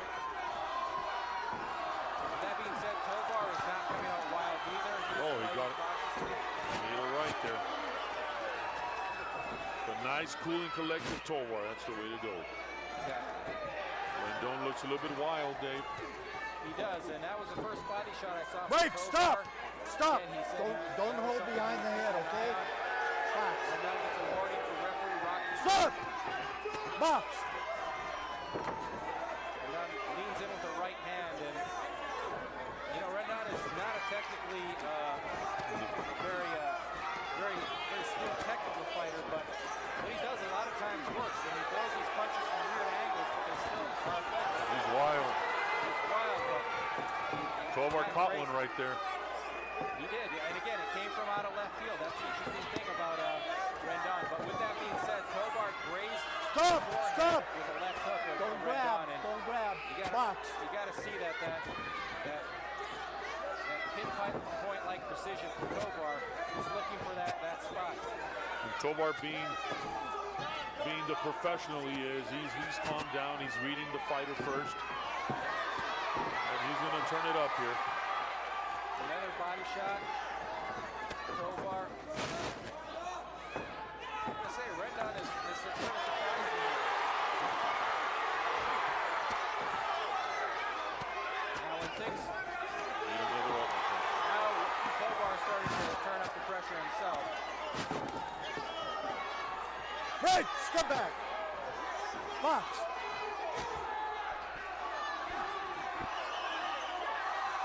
Well, we see Rendon trying to throw the jab there.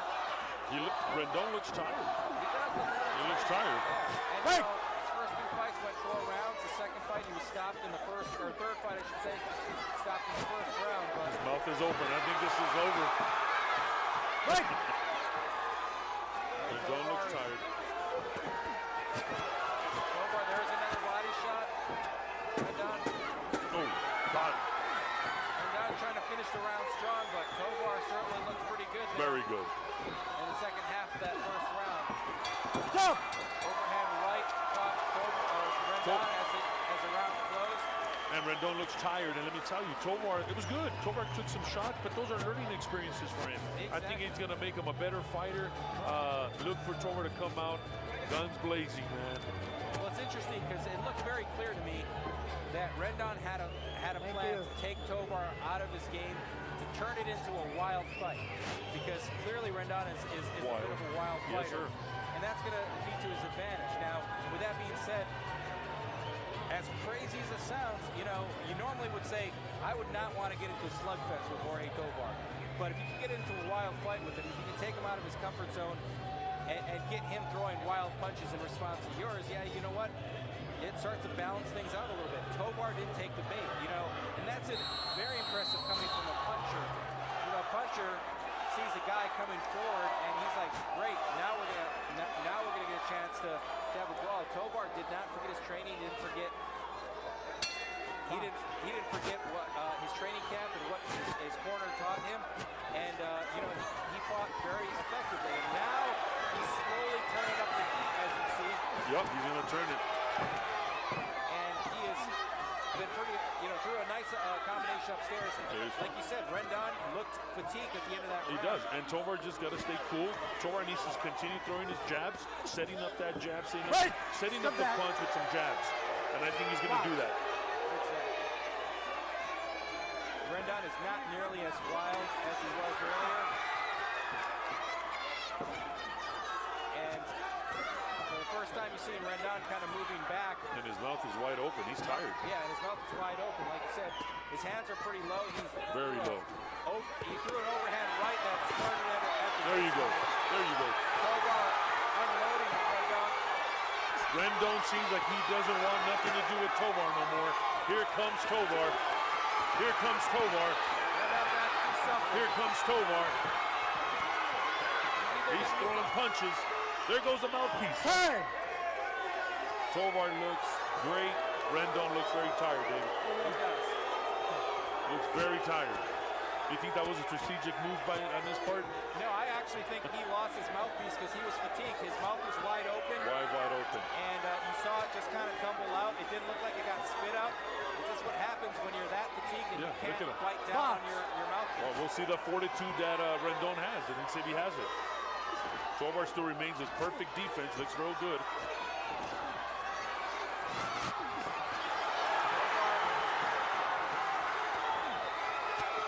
Interesting. Tovar let Rendon, kind of burn out his candle in the first round, and now, here he comes, with his flamethrower. So there's that Tovar again. Look at his hands down. Yeah, you're right. I mean, here comes Tovar again. Again, Rendon is a fighter who makes a lot of technical mistakes. It looks like. But up until Dante Benjamin, nobody really could capitalize on him. Tovar is capitalizing on him right here. Right in the corner. He's down. And Rendon looks tired, defeated. 5, 6, 7, 8. You okay? You okay? No, he wants to go to his corner. Rocky's going to tell him no. Buying some time here, man. There you go. I mean. Here the Bluebirds out in El Paso. They're not happy about this. But at this point, Tovar needs to remain calm because it's anything can happen in boxing. He needs to maintain his defense, hands up like he does. So still got to be aware that this wild puncher Rendon can still throw that wild punch. Do you agree? I agree, and there's a little bit of redness over the right eye of Tovar. I don't know where it came from, but yeah, you got to be careful. You don't want to flash your hands or anything like that. 10 seconds to hold the round. Oh my God.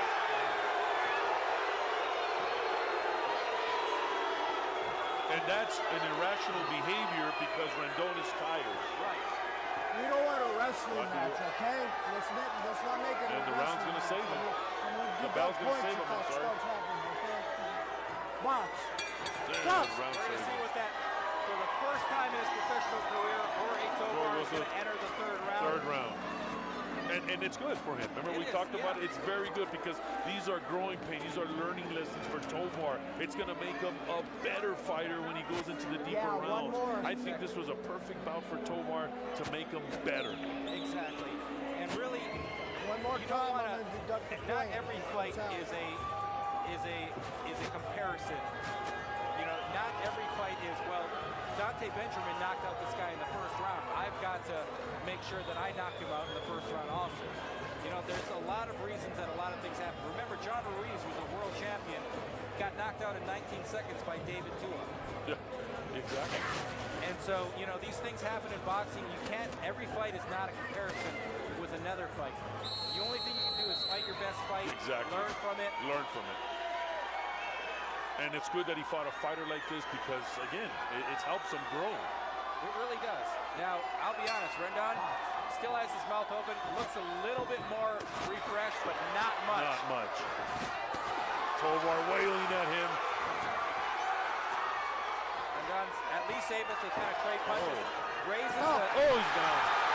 Tovar hit him with a body shot. And Tovar said, watch out for the body. 5, before this fight. 6, Nobody's gone for the body. 8. He goes up. He's okay. Move over here. Move over here. He looks fatigued. Is Rocky going to let him fight? He's going to let him fight. Well, you know, Rocky gave him a very long chance to prove that It's over. It's over. Tovar gets it again. That overhand right caught Rendon. You know, Rocky, you saw him, and I know this is controversial with referees. They say go to the left, go to the right, come forward. A lot of fans don't like that, but you know what? It's all about giving the fighter every opportunity and making sure he's okay. Exactly. So, you know what? Yes, if the fighter ends up down for longer than 10 seconds, or, you know, gets longer than 10 seconds, but you know what? If the referee says go to the left, go to the right, and gets that an extra couple seconds to better assess if this fighter is able to proceed, yes, then he should do that. You don't want a referee to say, you know what? Exactly. I'm going to stop the fight, even though I'm not really sure. You also don't want a referee to say, go ahead, go in there, and we'll figure out after you take another couple punches whether you're really okay or not. Exactly. So Rendon, you know, it's interesting because it looked like Rendon caught Tovar with a couple of times right before he went down with that body shot. Oh yeah. And that was interesting because I was about to say Rendon actually caught Tovar coming in, and then boom, he's on the canvas. And another thing that teaches us for this fight, right, is that Tovar can take a punch. Exactly. Yeah. He has a strong chin. Good fight, man. Tovar took some shots. He was able to overcome that. And he kept his composure. He's kept his composure all the way through. With a wild fighter like that, it's hard to keep composures, but that kid did it. And not just a wild fighter, but a determined fighter. You know? Yeah. He actually came to win. He came to win. I'm not knocking Rendon, but he was a wild fighter, and he came to win. He was throwing some haymakers. It's interesting because sometimes these wild fighters, they are very...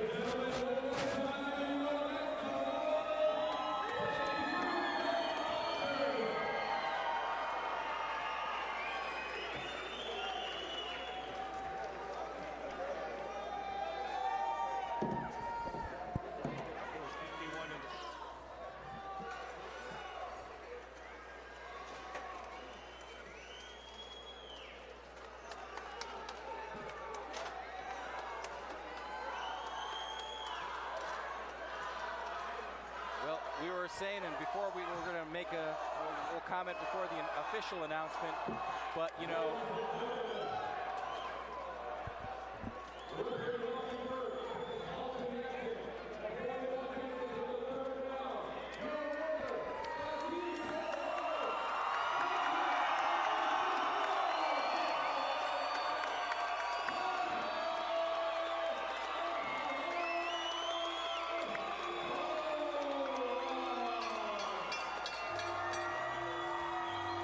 saying that beforehand that Rendon was a wild fighter, but you know, sometimes these wild fighters, that wildness works to their advantage because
well, as I was saying, Rendon is a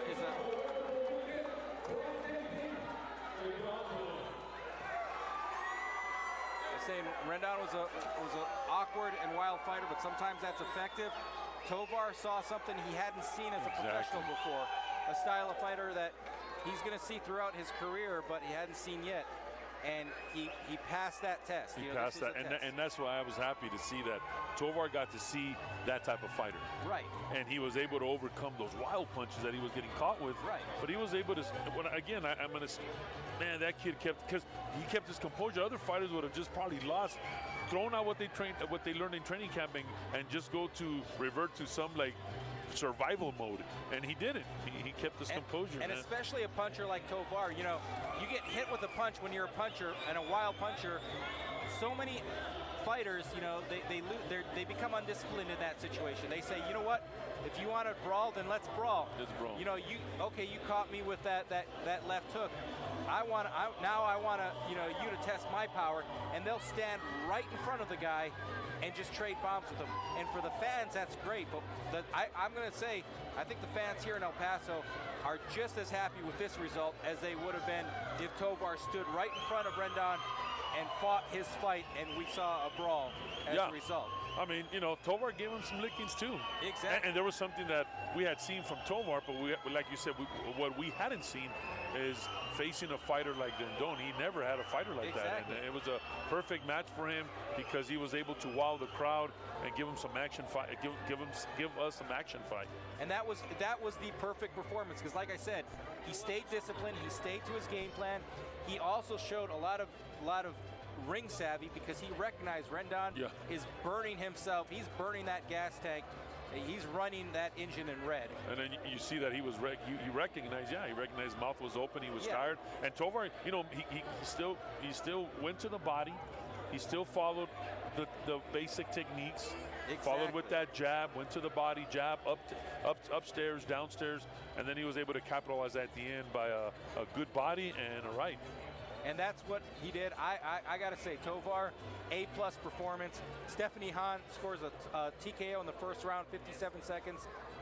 Obviously, her opponent with a 3-25 record wasn't a world beater, but I still give her an A+ on that because she fought a fighter who doesn't get knocked out. Jonathan? I mean, Stephanie Hahn, you also, I mean, this is not her full-time job. It's not. So, I mean, having a full-time job plus boxing, that says a lot about a fighter, man. And she looked extraordinary well. She looks right now like one of the best women prospects in the entire world. I mean, there's no other way to describe it. She looks right now like a fighter that we're going to be seeing fight for a world title. Hope so. Fight very soon. And she looks like the real deal. And the one thing that Stephanie Hahn did is she basically answered that question that was still out there about her career, which is, does she have the power? You know, she's 3-0, but she's never knocked anyone out. What's going to happen when she fights this top-tier fighter? You know, is she going to still have that power? Is she going to be able to show enough power to get their respect? Exactly. Well, she just knocked out a fighter who's only been stopped 3 times in 20 years. She's obviously got some power. She's on her way there, man, to the next level, man. Right. So good job for Stephanie Hahn. We also had that heavyweight fight. Jonathan Abeta winning a 4-round split decision over undefeated Jose Ordonez. Good win for Abeta from Farmington. Joshua Ramirez Martinez scores a 4th-round TKO over Elijah Sweat, who is also an undefeated 1-0 fighter. Ramirez Martinez was 1-0. He improves to 2-0. Going to be interesting to watch that young cruiserweight's career develop. Yeah, and he looked good as a cruiserweight. I mean, he really did. You think he'll step up to the next, maybe? You'll stay at cruiserweight. Well, he looked pretty big. He looked pretty big. I think, you know, cruiserweight, there's opportunities in cruiserweight that you don't have in heavyweight because everybody's going to heavyweight. Everybody. So maybe that's maybe he stays there and we can see him again. Exactly. And you know what? If he keeps winning and he stays at cruiserweight, it's not out of the realm of possibility to see this guy fighting for, like, you know, one of these regional belts. You know, you know, he's a diamond in the rough. There needs to be some work done. I'm not denying that, but I saw a lot of potential with that young fighter. Yeah. Now you move him up to the heavyweight division, and it's so crowded. There's so many talented fighters. Those opportunities become so limited, and those temptations are there to be like, you know what?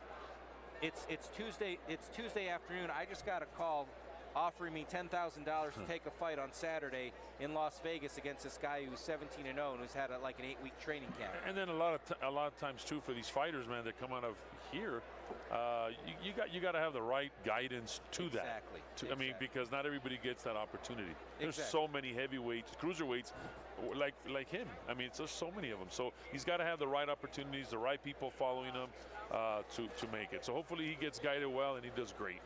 I liked what I saw with Joshua Ramirez Martinez. Like I said, I don't want to push him. I wouldn't want to push him too quickly. He's a diamond in the rough, needs some polishing. But if you move him along at an appropriate pace, don't push him too hard. Don't throw him into the wolves. Don't let him get tempted by that big paycheck after 5 fights. You know, when they need a last-minute replacement on a top-ranked card. You know, or you know, a DAZN card or something like that. Of course. You know, just stick with it. We might be seeing, you know, some big things from Joshua Ramirez Martinez.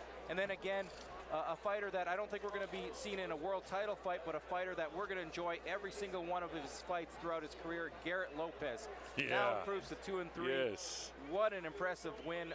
First round TKO over David Espino, who despite his 0-3 record, had never been stopped before, looked like a really durable guy. And against Garrett Lopez just walked through him. So you know what? I don't know where Garrett Lopez's career is going to be, but we're going to enjoy every minute. Every time he comes in, he's a fan favorite.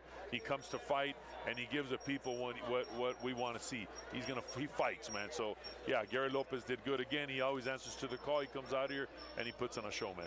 Absolutely. Well, this was a great card. And great card. I've got to say, you know, Athlete and Me TV, all of you fans watching on Athlete and Me TV, thank you for tuning in. Thank you so much. Great card. Please be sure to check out our next exciting boxing event here at Athlete and Me TV. We're signing out from El Paso, Texas, at the El Paso County Coliseum. I'm David Finger. My broadcast partner, Luis Trevino. Thank you for tuning in, and have a great night. Good night.